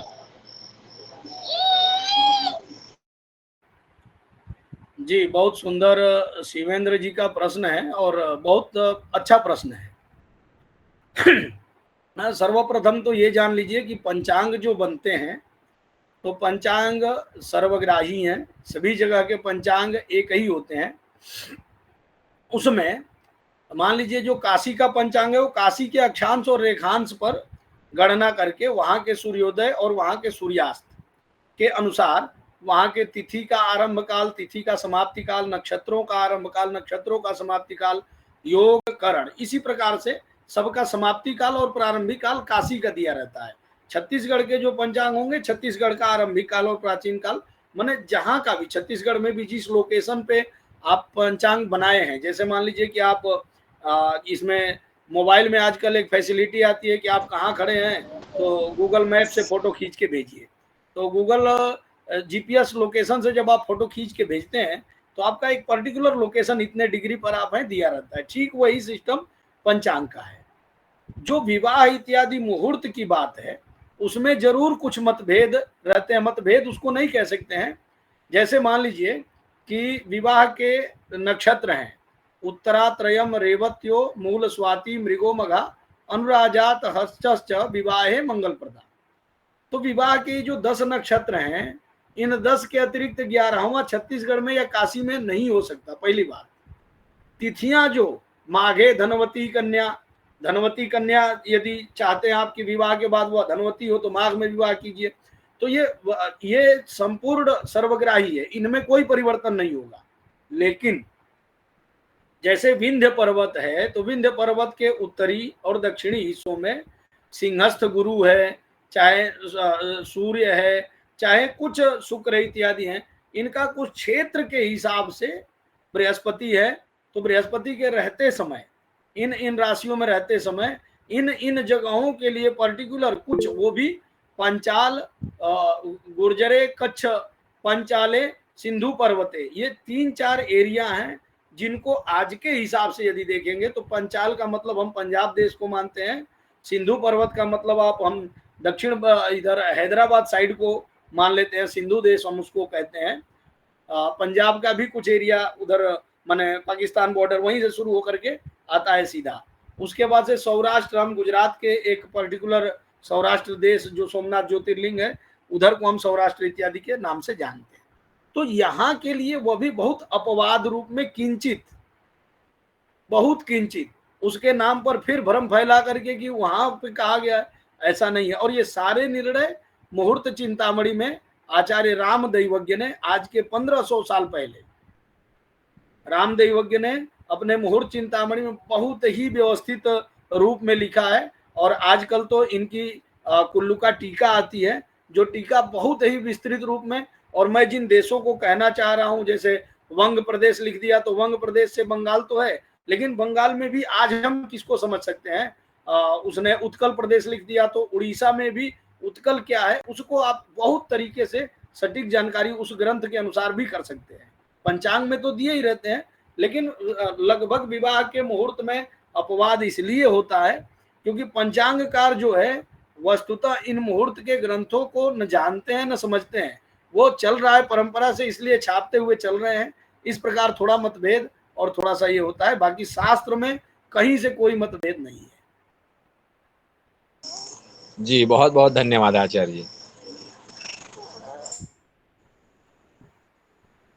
और भी आचार्य जी, जी आचार्य जी, तिथियों में जो वृद्धि क्षय होती है उसके संबंध में आपके श्रीमुख से प्रकाश डालें। जी, आपको बारंबार प्रणाम हो। तिथियों का जो वृद्धि और क्षय वाला विषय है, तो जैसे हम कोई शुभ कार्य जब प्रारंभ करते हैं तो उसमें क्षय तिथि यदि है तो उसको हम ग्राह्य नहीं करते हैं कि भाई शुभ कार्य है तो इसलिए नहीं करना है। उसके बाद वृद्धि तिथि है, तो क्षय तिथि और वृद्धि तिथि का एक निश्चित फार्मूला है कि एक सूर्योदय के बाद तिथि शुरू हो और अगले सूर्योदय से पहले खत्म हो जाए, तो उसको हम क्षय तिथि मानते हैं, क्योंकि उसको कोई भी सूर्योदय नहीं मिला। एक तिथि है जो सूर्योदय के पहले शुरू हो गई और अगले सूर्योदय के बाद खत्म हो रही है, तो उसको हम वृद्धि तिथि की परिकल्पना के अंतर्गत मानते हैं। अब क्षय तिथि को हम शुभ इसलिए नहीं मानते हैं, उसको कोई भी सूर्य के पर्टिकुलर सूर्योदय के टच में वो नहीं आई, और वृद्धि तिथि जो है 2 तिथियों को होने से उसको हम कुछ कार्य में ग्राह्य करते हैं, और इनका विशेष जो अंतर दिखाई देता है वो व्रत और उपवास पर ही दिखाई देता है। तो मान लीजिए कि जो विद्या तिथियां हैं, जो 2 सूर्योदय को छू गई तिथि, तो अब उसमें हम देखेंगे कि भाई कितने घटी और कितने पल तक वो आगे जा रही है अगले सूर्योदय के। तिथियों के फिर 5 भाग हम करेंगे, और एक तिथि के 5 भाग करने के बाद जिस सूर्योदय वाले दिन में वह ज्यादा देर तक भोग रही है, जैसे मान लीजिए कि आज तिथि लगी सुबह 5 बजे और कल रही वो 8-9 बजे तक रही, क्योंकि इससे ज्यादा तो रहेगी नहीं। तो किसी का जयंती इत्यादि आपको मनाना है, कोई पर्टिकुलर पहले से कोई जयंती चली आ रही है, तो आप उदया तिथि में अगले वाली में मना सकते हैं, क्योंकि वो 2 तिथियों का भोग करेगी। लेकिन किसी की जन्म जयंती मनानी है, श्राद्ध इत्यादि का यदि तिथि निर्णय करेंगे, तो श्राद्ध इत्यादि में मध्याह्न व्यापिनी जो तिथि है उसी को ग्रहण किया जाएगा, क्योंकि श्राद्ध जो होता है हमेशा मध्याह्न काल में ही होगा। तो इस तिथि का निर्णय जो है वह मध्याह्न व्यापिनी जिस दिन तिथि होगी उसी दिन उसका लिया जाएगा। किसी का जन्म उत्सव मनाना है तो पर्टिकुलर देखेंगे कि उनका जन्म कब हुआ था। भगवान राम का मैंने पहले ही उदाहरण दिया कि उनका जन्म हम दोपहर को ही मनाते हैं, भगवान कृष्ण का रात को हम 12 बजे ही मनाते हैं। तो रात को 12 बजे यदि अष्टमी है, भले वो रात के 11 बजे शुरू हो रही है और अष्टमी है, तो बिल्कुल उसी दिन मनाया जाएगा। लेकिन व्रत जो रखा जाएगा, व्रत की जो तिथि होगी वह प्रारंभिक दूसरे दिन के आरंभ से होगी। जी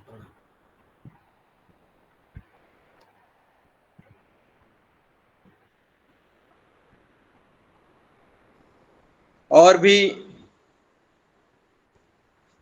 श्रोतागण, आचार्यवर,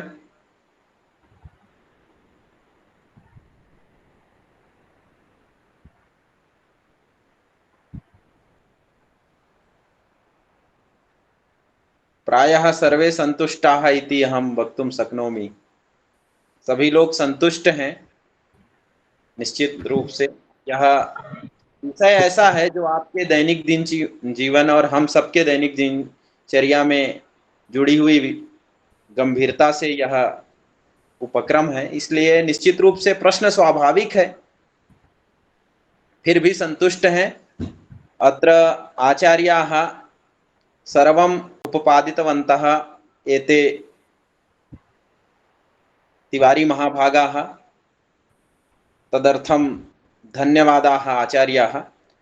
अधुना अत्र सभाध्यक्षं निर्वहन्ति अस्माकं पुरस्तात् आमुखपटले विराजमानाः सन्ति प्रोफेसर विद्याकांत त्रिपाठी महाभागाः। व्याकरणादि विषयेषु कृतभूरिपरिश्रमाः, धर्मज्ञाः, धर्मशास्त्रेषु अपि एतेषां महती गतिर्वर्तते।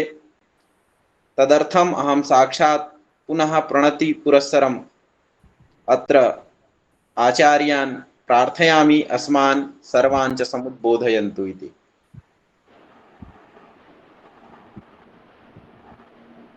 ओम नमः शंभवाय च मयोभवाय च नमः, शंकराय च मयस्कराय च नमः, शिवाय च शिवतराय च सर्वेभ्यो नमो नमः। छत्तीसगढ़ संस्कृत शिक्षा सेवा संस्थानेन प्रवर्तितं पाक्षिक संस्कृतस्य विविधोपादानयुक्ताः सम्भाषणयुक्ताः विविधविषयोपरि चिन्तनस्य प्रवर्तमान चर्चा यथा चर्चिता जाता अस्मिन् विषयोपरि भारतीय पर्व व्रत उपासना एतत् सर्वमेव अधिकृत्य डॉक्टर मृत्युंजय तिवारी महाभागेन यथा विषयं स्वकीयं समुपस्थापितं तत्तु प्रासंगिकं समीचीनं वर्तते। संस्कृतस्य अध्येतॄणाम् आचार्याणां गुरुजनानाम् अग्रजानां ये जनाः भारतवर्षे निवसन्ति वसन्ति च तेषां सर्वेषां कृत भूरि परिश्रमस्य शास्त्रीय उद्देश्यम् अधिकृत्य यदा कश्चिदपि विद्वांसः स्वकीयपक्षम् उपस्थापयन्ति तदा तु विष्णुपुराणस्य एका उक्तिः स्मृतिपथे आयाति, यतो हि भारतवर्षे ये संस्कृतज्ञाः सन्ति संस्कृतज्ञास्तु देवाः एव भवन्ति। ये संस्कृतं जानन्ति, ये संस्कृतस्य आचरणं कुर्वन्ति, ये संस्कृतस्य जीवनं जीवयितारः सन्ति ते तैः सर्वैरेव जनास्तु अवश्यमेव विद्वज्जनाः देवाः एव भवन्ति। यथा विष्णुपुराणे गायन्ति देवाः किल गीतकानि धन्यास्तु ते भारत भूमि भागे स्वर्गापवर्गास्पदमार्गभूते भवन्ति भूयः पुरुषाः शुरत्वात्। तथैव श्रीमद्भागवत महापुराणे संस्कृतस्य भारतीय परंपरायाः वर्णन उपदेशात्मकं विविधोपादानम् आलक्ष्य यथा कथितं, यथा अहो अमीशां किमकारि शोभनं प्रसन्न एषां श्रीदुतः स्वयं हरिः यैर्जन्म लब्धं नृषु भारताजिरे मुकुंद सेवौपैकं स्पृहाहिनः किं दुष्करैर्नः क्रतुभिः तपोव्रतैर्दानादिभिर्वाद्युजयेन फल्गुना न यत्र नारायणपादपङ्कज स्मृतिः प्रमुष्टातिशयेन्द्रियोत्सवात् कल्पायुषां स्थानजयात् पुनर्भवात् क्षणायुषां भारत भूजयो वरम् क्षणेन मर्तेन कृतं मनस्विनः सन्न्यस्य संयान्त्यभयं पदं हरेः। श्रीमद्भागवतस्य पंचमस्कन्धे 19, 20, 21, 22 श्लोकेषु विविधोपकारेण शास्त्रीय चर्चा चर्चिता। आयुर्बलं यशोवर्चः प्रजा पशुबशूनि च ब्रह्म प्रज्ञां च मेधां च त्वं नो देहि वनस्पते। भारतवर्षे व्रतस्य यानि यानि विधयः सन्ति तानि सर्वाणि विधीन् अनुसृत्य संकल्पे यदा कश्चित् आचार्यः संकल्पं ब्रुवन्ति तदा ते पठन्ति ओम श्रीमद्भगवतः नारायणस्य अचिन्त्यया अपरिमिततया शक्त्या ध्रियमाणस्य महाजनौघस्य तदा महान् आलायमाण फणिराजशेषस्य सहस्रफणाफणि मंडलमंडिते दिगदन्ति सुंडोद्दंडिते। अनेन प्रकारेण विविधोपादान पूर्वकं यथा महासंकल्पः आचार्याः ब्रुवन्ति तस्मिन् महासंकल्पे सर्वाणि एव तत्वानि निविष्टाः भवन्ति। नक्षत्र तारकादि एतत् सर्वं यथा आचार्येण चर्चितम् आदरणीय श्री डॉक्टर महामृत्युंजय तिवारी महाभागेन तत् सर्वम् एव समुचितम् एव व्याहृतं। सत्यं वद संस्कृतज्ञानां वैशिष्ट्यम् आचरणम् अतीव आवश्यकं भवति। यतो हि सदाचारपूर्वकं ये आचार्याः जीवनं यापयन्ति, धौतोत्तरीय वस्त्रादिकं ये धारयन्ति, आचारात् प्रथमो आचार्यस्य आचारः एव प्रथमः धर्मः। अतः सत्यं वद धर्मं चर स्वाध्यायान् मा प्रमदः। आचार्य शास्त्री शोधोपाधि एतत् सर्वमेव उपाधिं गृहीत्वा यदा जनाः कश्चिदपि सेवायाम् अधिगच्छन्ति तदा तु ते इत्थं स्वीकुर्वन्ति यतो हि आजीविकां लब्धः तर्हि अध्ययनस्य आवश्यकता नास्ति। एतत् सर्वम् उचितं नास्ति। आजीविकां लब्धः यं संस्कृतम् आश्रित्य वयम् आजीविकां लभामहे तत् संस्कृतार्थं येन केनापि प्रकारेण संस्कृतस्य सेवा अवश्यमेव करणीयम्। एतदेव परमो धर्मः भवति संस्कृतज्ञानां।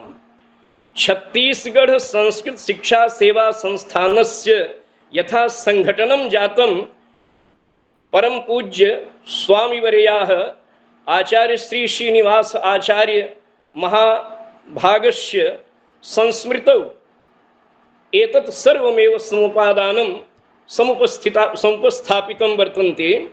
तत् सर्वम् एव अनुसृत्य आगामि शब्दे आचार्याय प्रियं धनम् आहृत्य प्रजातन्तुं मा अवक्षेत्सीः सत्यान् न प्रमदितव्यम्। आचार्याणाम् आचरणम् अपि इत्थमेव भवितव्यम्। धर्मान् न प्रमदितव्यम्, कुशलान् न प्रमदितव्यम्, भूत्यै न प्रमदितव्यम्, स्वाध्याय प्रवचनाभ्यां न प्रमदितव्यम्, देव पितृकार्याभ्यां न प्रमदितव्यम्।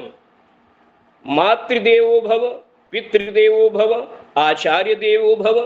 एतत् सर्वमेव यथा अतिथिदेवो भव चतुष्टयादि वृत्तीनां समुपस्थापितं यथा निर्देशः श्रीमद्भागवतस्य 11 स्कन्धे व्रत उपासना विधि पूर्वकं तत्र निर्देशो दत्तः।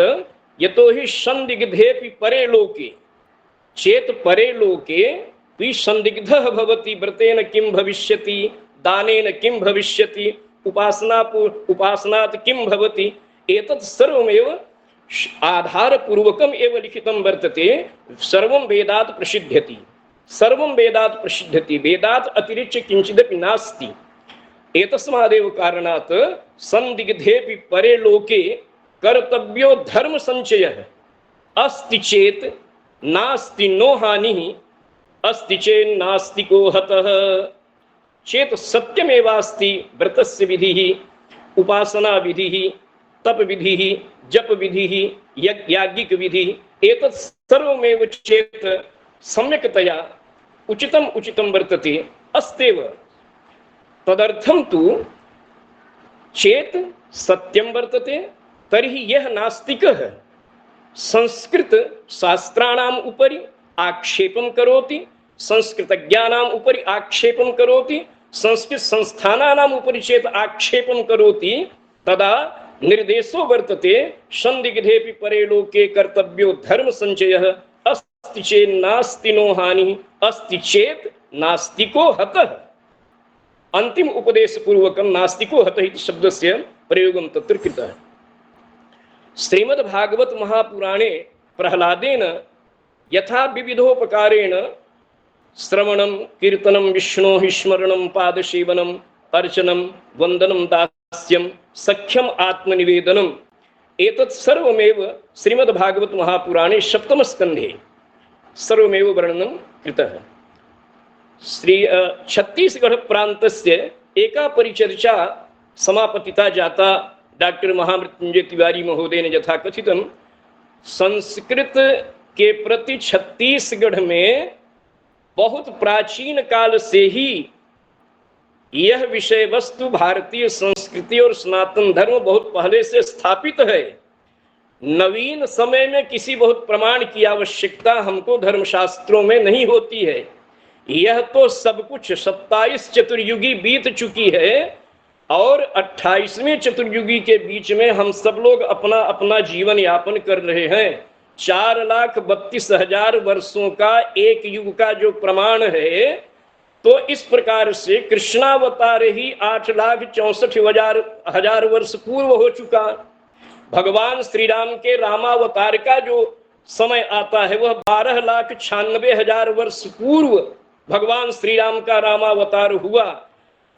अब हम थोड़ी सी हिंदी में इस बात को इसलिए कह रहे हैं कि एक समय जब कभी पुनश्चर्या पाठ्यक्रम में गोरखपुर विश्वविद्यालय हम गए तो हम प्रोफेसर मैक्स मूलर के संबंध में बार बार सुनते थे। उस व्यक्ति ने बड़ा उपकार किया है संस्कृत का, हम सुनते थे, केवल मान लेते थे गुरुजनों ने कह दिया और किसी ने कह दिया।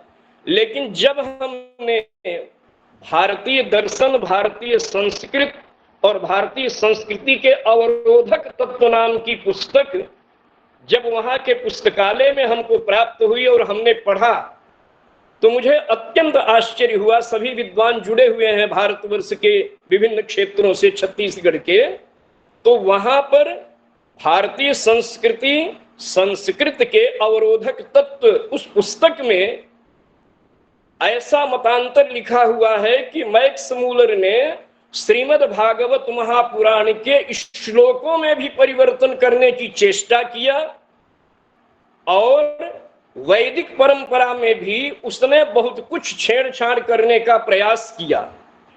और इसी प्रकार से भारतीय दर्शन, श्रीमद् भागवत, वेदों के उक्तियों सूक्तियों पर भी इन वैदेशिक जनों ने, वैदेशिक विद्वानों ने बहुत सारे आक्षेप किए और यह केवल ईसा पूर्व ला करके हमारे सारे शास्त्रों को ला करके स्थापित कर दिए कि बस ईसा पूर्व बात आप कहें तो बहुत अच्छा है, मान लेंगे।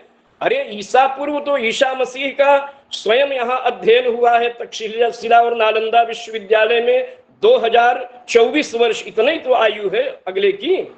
तो जिस विद्वान की, जिसकी आयु, जिसको हम मानदंड मान रहे हैं, यह सर्वथा भ्रममूलक है। सभी आचार्यों से भी निवेदन है कि आप सभी लोग किसी भी इन प्रकार के संवत्सरों को और इन प्रकार के मानदंडों को कभी स्वीकार नहीं करना चाहिए। संस्कृतज्ञ विद्वानों से मेरी यह बारंबार प्रार्थना है कि हमारा जो मूल धरातल है, अखिलो धर्ममूलम वेदाः, तो वेदात सर्वम प्रसिद्ध्यति, यह भगवान के उच्छ्वास निःश्वास है वेद, जिनके कारण सारे विश्व ब्रह्मांड की संरचना हुई है। और उस विश्व ब्रह्मांड की संरचना का यदि कोई आचार्य गण, बहुत ही प्रार्थना पूर्वक हम इस बात को कह रहे हैं कि संस्कृत के पढ़ने वाले विद्यार्थी, आचार्य, विद्वान, गुरुजनों को हम कुछ नहीं कह सकते क्योंकि उनके चरणों में केवल प्रणाम किया जा सकता है। आज्ञा गुरुणाम विचारणीया, अतः उनके चरणों में हम प्रणाम करते हैं। लेकिन यह बात सर्वथा निर्मूल पूर्वक हमको कहना पड़ रहा है कि चाहे वह उपनिषद हो, चाहे वह वेदों के अन्य उपवेद हो, चाहे पुराण ग्रंथ हो, चाहे आरण्यक हो, चाहे निघंटु हो, चाहे हमारे जितने भी प्राकृतिक तत्व के वेत्ता, वैदिक परंपरा के जो भी ग्रंथ हैं, चाहे साहित्य हो, चाहे व्याकरण हो, चाहे जितने भी हमारे शास्त्रीय वाल्मीकि रामायण इत्यादि, अब उसमें एक बात सभी को संध्या प्रतिदिन करना चाहिए। अभी जैसा आचार्य जी ने कहा, प्रातः सायं मध्याह्न त्रिकाल संध्या की विधि हमारे शास्त्रों में वर्णित है। हमारे पूज्य गुरुजनों ने तीनों काल की संध्या का पालन किया है। हम सब विद्यार्थियों को भी उनके आचार विचार से यह प्राप्त हुआ है। और सर्वभूत हृदय धर्म सम्राट स्वामी करपात्री जी महाराज जी जैसे महान भगवान शिवावतार स्वरूप 2.5 घंटे तक जो दुर्गा सप्तशती का शीर्षासन में पाठ करने वाले ऐसे संस्कृत के महान आचार्य विद्वान शिवावतार, ऐसे उन आचार्य प्रवर्तकों के हम सब लोग बारंबार ऋणी हैं। ऋतम च सत्यम चाभिद्धात, जो संध्या बंदन करते हैं आचार्यगण, ऋतम च सत्यम चाभिद्धात तपसो अध्यजायत ततो रात्रि जायत ततः समुद्रो अर्णवः समुद्रात अर्णमात अधिसंवत्सरो अजायत अहोरात्राणि विदधत विश्वस्य मिषतो बसी सूर्या चंद्रमसौ धाता यथा पूर्वम अकल्पयत दिवं च पृथिवीं चांतरिक्षमथोश्वः। ये श्वेताश्वतरोपनिषद और संध्या बंदन की पुस्तक में सरलतया सभी आचार्यों के सामने है। पूरे सृष्टि का विस्तार, व्रतों का विस्तार, उपासना का विस्तार, दान का विस्तार, सृष्टि के समस्त उपायों का विस्तार इस महामंत्र में किया गया है। और आज सभी लोग, समय का अतिक्रमण धीरे धीरे हो रहा है, लगभग 9 बजने वाले हैं, इसलिए आप सभी आचार्यगण जो भी इस कार्यक्रम में समुपस्थित हुए उनको बारंबार हम प्रणाम करते हैं। और इस संस्कृत शिक्षा सेवा संस्थान के जितने भी हमारे आचार्य प्रवर्तक गण हैं, अध्यक्ष महोदय हैं, सचिव महोदय जी हैं, आप सब लोगों से एक और विनम्र प्रार्थना है, सभी आचार्य गण प्रयास करें कि सभी धोती और कुर्ता और गमछा धारण अवश्य करें। शिखा और सूत्र की रक्षा यदि आप नहीं करेंगे तो कह अन्य करिष्यसि, दूसरा कौन ऐसा होगा, सब तो आक्षेप करने वाले हैं। इसलिए दूसरी हमारी इस बात को आप सब लोग स्वीकार कर लेंगे, भारतीय परिधान संस्कृत पढ़ने वाले लोगों के लिए अति आवश्यक है। तीसरी बात, हम जंगल में रहते हैं, आप लोग हमको क्षमा करेंगे, वहां पर बिजली की आपूर्ति समय पर नहीं हो पाती, और ये हम आज पेंड्रा में आए हैं इसलिए आप लोगों के बीच में इस बात को कह पा रहे हैं। वहां पर टावर नहीं बताता हमारे इस मोबाइल में, और अधिकतर अंधेरा रहता है। हम लोग अपनी अपनी दिनचर्या वहां व्यतीत कर रहे हैं, सब अच्छा है। तीसरी बात हम जो कहना चाह रहे हैं कि पूरे भारतवर्ष में न जाने कितने राष्ट्रीय संस्कृत संस्थान के संस्थान हैं, न जाने कितने संस्कृत के विश्वविद्यालय हैं। हमारा यह छत्तीसगढ़ संस्कृत शिक्षा सेवा संस्थान इतना मजबूत हो जाए, इतने बलवान आप सब लोग हो जाएं, हम सब लोग छत्तीसगढ़ के, कि हमारे छत्तीसगढ़ में राष्ट्रीय संस्कृत संस्थान की यदि कोई स्थापना कहीं हो जाए, उसके लिए प्रयास करना चाहिए भारत सरकार की ओर से, छत्तीसगढ़ शासन की ओर से। यदि यहाँ से दोनों जगह से शून्यता मिले तो हम सारे आचार्य लोग मिलकर के भी इस अभियान को प्रारंभ करें और छत्तीसगढ़ में संस्कृत का राष्ट्रीय संस्कृत संस्थान हो, संस्कृत का स्वतंत्र विश्वविद्यालय हो, जहां पर भारतवर्ष के इस मनीषा को, भारतवर्ष के इस विद्या संस्थानों को यहाँ स्थापित किया जाए। छत्तीसगढ़ वासी कौन सा अपराध किए हैं?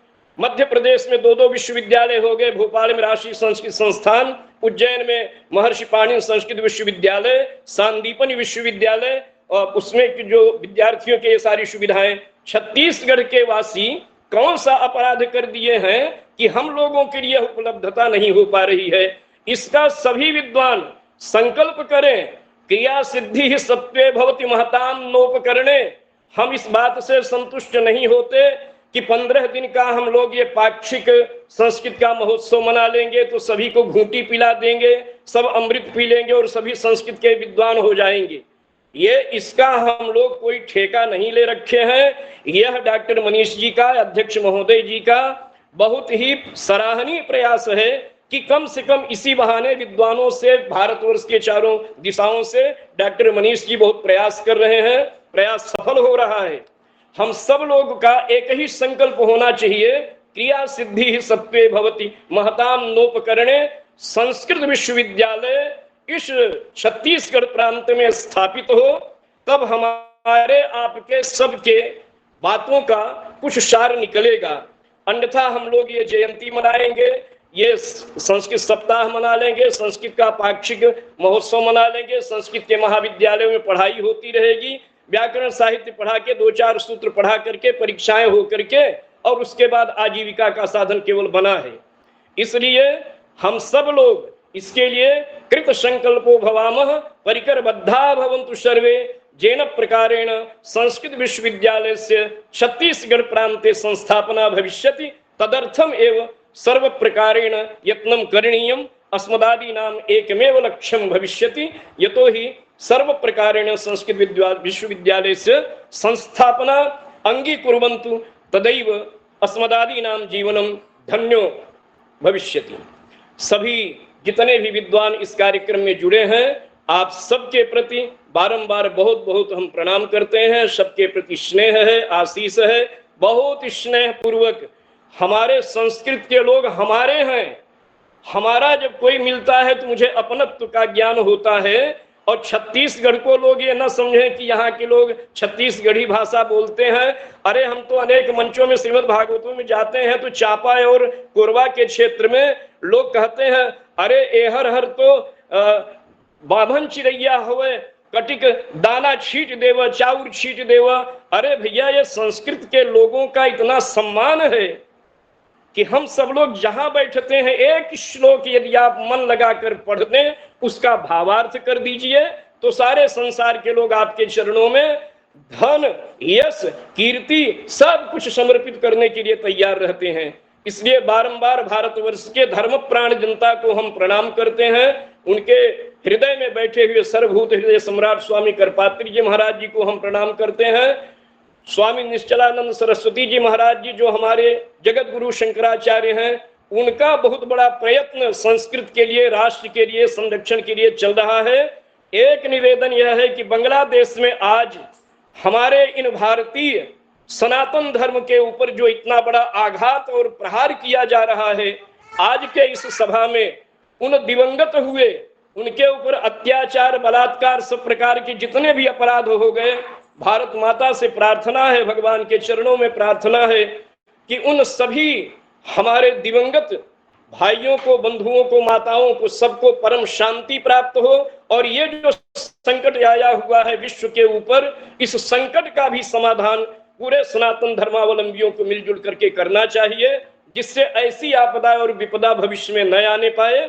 आप सबको हम बारंबार प्रणाम करते हैं। सर्वे भवन्तु सुखिनः, सर्वे सन्तु निरामयाः, सर्वे भद्राणि पश्यन्तु, मा कश्चित् दुःख भाग् भवेत्। वर्धताम अभिवर्धताम संस्कृत संभाषणम संस्कृतस्य पाक्षिक संकल्पम सर्वमेव अभिवर्धताम अभिवर्धन्ताम अभिवर्धन्ताम इत्यहं कामये। सर्वेभ्यः नमो नमः, प्रणमामि। धन्यवादाः आचार्याः त्रिपाठीवर्याः। भवतां मनोवाञ्छा वर्तते अस्माकं राज्ये, अस्माकं संस्कृतमहोत्सवे च सर्वथा विदुषाम् अत्र उपस्थितिर्भवति, किन्तु न केवलं संस्कृत महोत्सवः अयं पाक्षिकः, अपितु सर्वस्मिन् काले अस्माकं राज्ये संस्कृत विश्वविद्यालयस्य स्थापना भवेत्।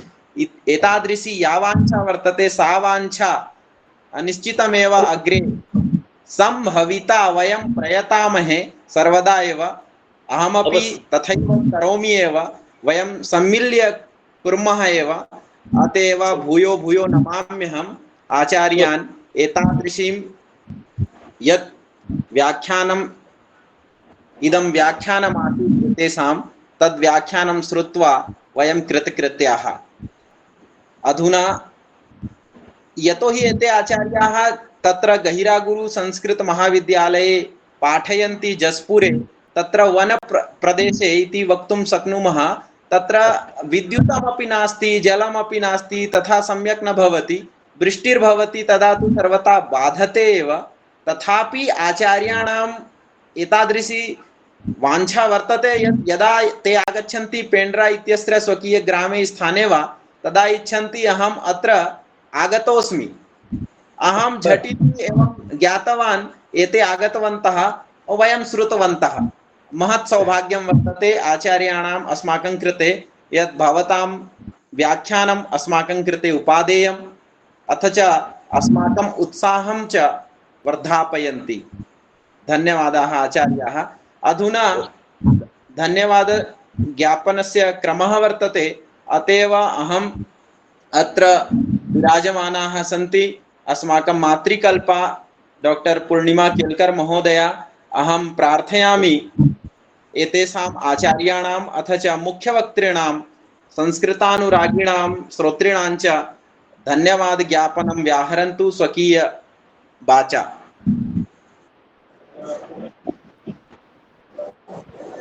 सर्वेभ्यो नमो नमः। सर्वान् प्रणमामि।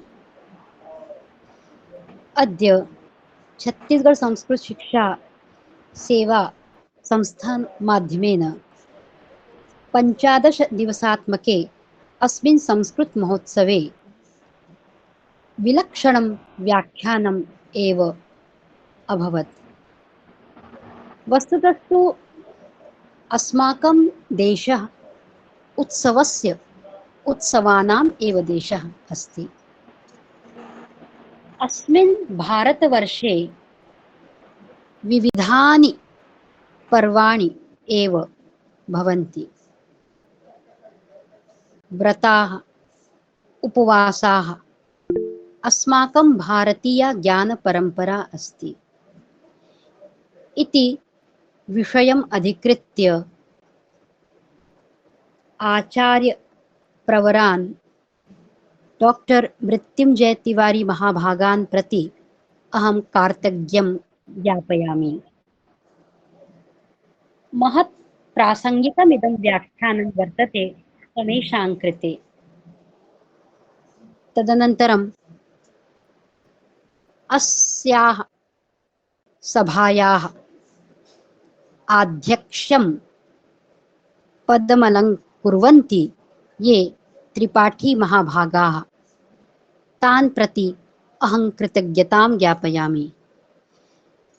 यत्र अभावः तत्र सर्वम् अस्ति इति भावेन वनक्षेत्रे यदा संस्कृतस्य प्रकाशः दृश्यते तदा सर्वत्र एव प्रकाशः भवति इति अहं मन्ये। यत्र तमः, यत्र अंधकारः, तत्र ज्ञानप्रकाशेन सर्वम् एव प्रकाशयति इति भावेन त्रिपाठी महाभागाः एव शब्द प्रकाशेन, शब्द ज्योतिषा सर्वत्र सर्वम् एव भासयति इति मत्वा अहं कार्तज्ञं ज्ञापयामि। तदनन्तरम् अस्याः संस्थायाः ये कार्यकर्तारः वर्तन्ते, ये सर्वे धन्यवादारः। विशेषरूपेण डॉक्टर मनीष शर्मणः। वस्तुतस्तु यदा किम् अपि कार्यं भवति तदा कार्येषु यत् मूलरूपम् अस्ति तत् मूलभावः, सः मूलभावः एव अनुकरणीयः इति मत्वा धन्यवादारः। सर्वान् प्रति कार्तज्ञं ज्ञापयित्वा अहं कथयामि यत् यत्र संवादः वर्तते तत्र एव न प्रतिवादः। संवादे तु वादः सर्वत्र धन्यः एव भवति, भविष्यति। तथा च त्रिपाठी महाभागस्य या वाञ्छा वर्तते, अस्मिन् प्रदेशे राष्ट्रीय संस्कृत संस्थानस्य एका शाखा तथा संस्कृत विद्यालयस्य स्थापना भवेत् इति अवश्यमेव भविष्यति। संस्कृत विश्वविद्यालयस्य अथवा राष्ट्रीय संस्कृत संस्थानस्य स्थापना छत्तीसगढ़ राज्यस्य कृते आधारभूमि एव वर्तते। अस्तु तावत्। अन्ते अहं कथयामि यत् संस्कृतं हि संस्कृतिः, संस्कृतिश्च संस्कृतं, संस्कृतं विना कुतो भारतीय संस्कृति। मंगलम भगवान विष्णु, मंगलम गरुड़ध्वज, मंगलम पुंडरीकाक्ष, मंगलाय तनोहरि। नमस्कारः। सर्वे धन्यवादाः। धन्यवादाः भवत्याः कृते आचार्याः, धन्यवादाः। वस्तुतः अस्माकं संस्कृत महोत्सवः सर्वं विषयम् अधिकृत्य अस्माकं पुरस्तात् सम्मुखीकरोति अस्मिन् आमुखपटले। अतएव वयं प्रतिदिनं नूतनं विषयञ्च अधिकृत्य अत्र उपस्थापयामः, अथ च अत्र चर्चामहे। अस्मिन्नेव क्रमे एतत् सर्वं जातं विशिष्ट व्याख्यानावसरे। अधुना शान्तिपाठस्य क्रमः। अथ च इतोपि सूचना वर्तते, श्वः अस्माकं प्रश्नमञ्च प्रतियोगिता वर्तते छात्राणाम्। अतएव अस्माकं प्रदेशस्य स्नातकोत्तरीयाः छात्राः प्रश्नमञ्च प्रतियोगितायाम् आगत्य स्वकीयं विषयं प्रश्नाञ्च समुपस्थापयिष्यन्ति। इतोपि अथातो ब्रह्म जिज्ञासा इति विषयम् अधिकृत्य एकं विशिष्ट व्याख्यानमपि वर्तते। स च व्याख्यानम् एकः छात्रः एव अत्र समुपस्थापयिष्यति। सः अधुना काश्यां पठति। सः अस्मदीयः एव राज्यस्य कश्चन छात्रः वर्तते, आचार्य द्वितीयवर्षस्य छात्रः। सः छात्रः अथातो ब्रह्म जिज्ञासा इति विषयम् अधिकृत्य ब्रह्मस्वरूपम् उपस्थापयिष्यति। भवन्तः सर्वे श्रोष्यन्ति इति मम इच्छा, अस्मदीया इच्छा अपि वर्तते। अतएव श्वः तुलसीदास जयंती अपि वर्तते। गोस्वामी तुलसीदास श्रावण शुक्ल सप्तमी इत्यवसरे। अतएव भवन्तः सर्वे समाहुताः। तद्वदेव सायंकाले 7 यथा कालं यथा समयम् अत्र प्राप्नुवन्तु इति विशिष्ट निवेदनमस्ति अस्माकम्। अधुना सर्वे अनम्यूट कृत्वा विश्वकल्याणाय सर्वेषाम् आरोग्याय अधुना शान्तिमन्त्रेण कल्याणमन्त्रेण च अत्र कार्यक्रमे ये सन्ति ते सर्वे सम्मिल्य युगपत् करिष्यन्ति। सभी अनम्यूट कर लें और हम विश्व कल्याण की भावना मन में रख के सर्वे भवन्तु इस मंत्र के साथ सभा को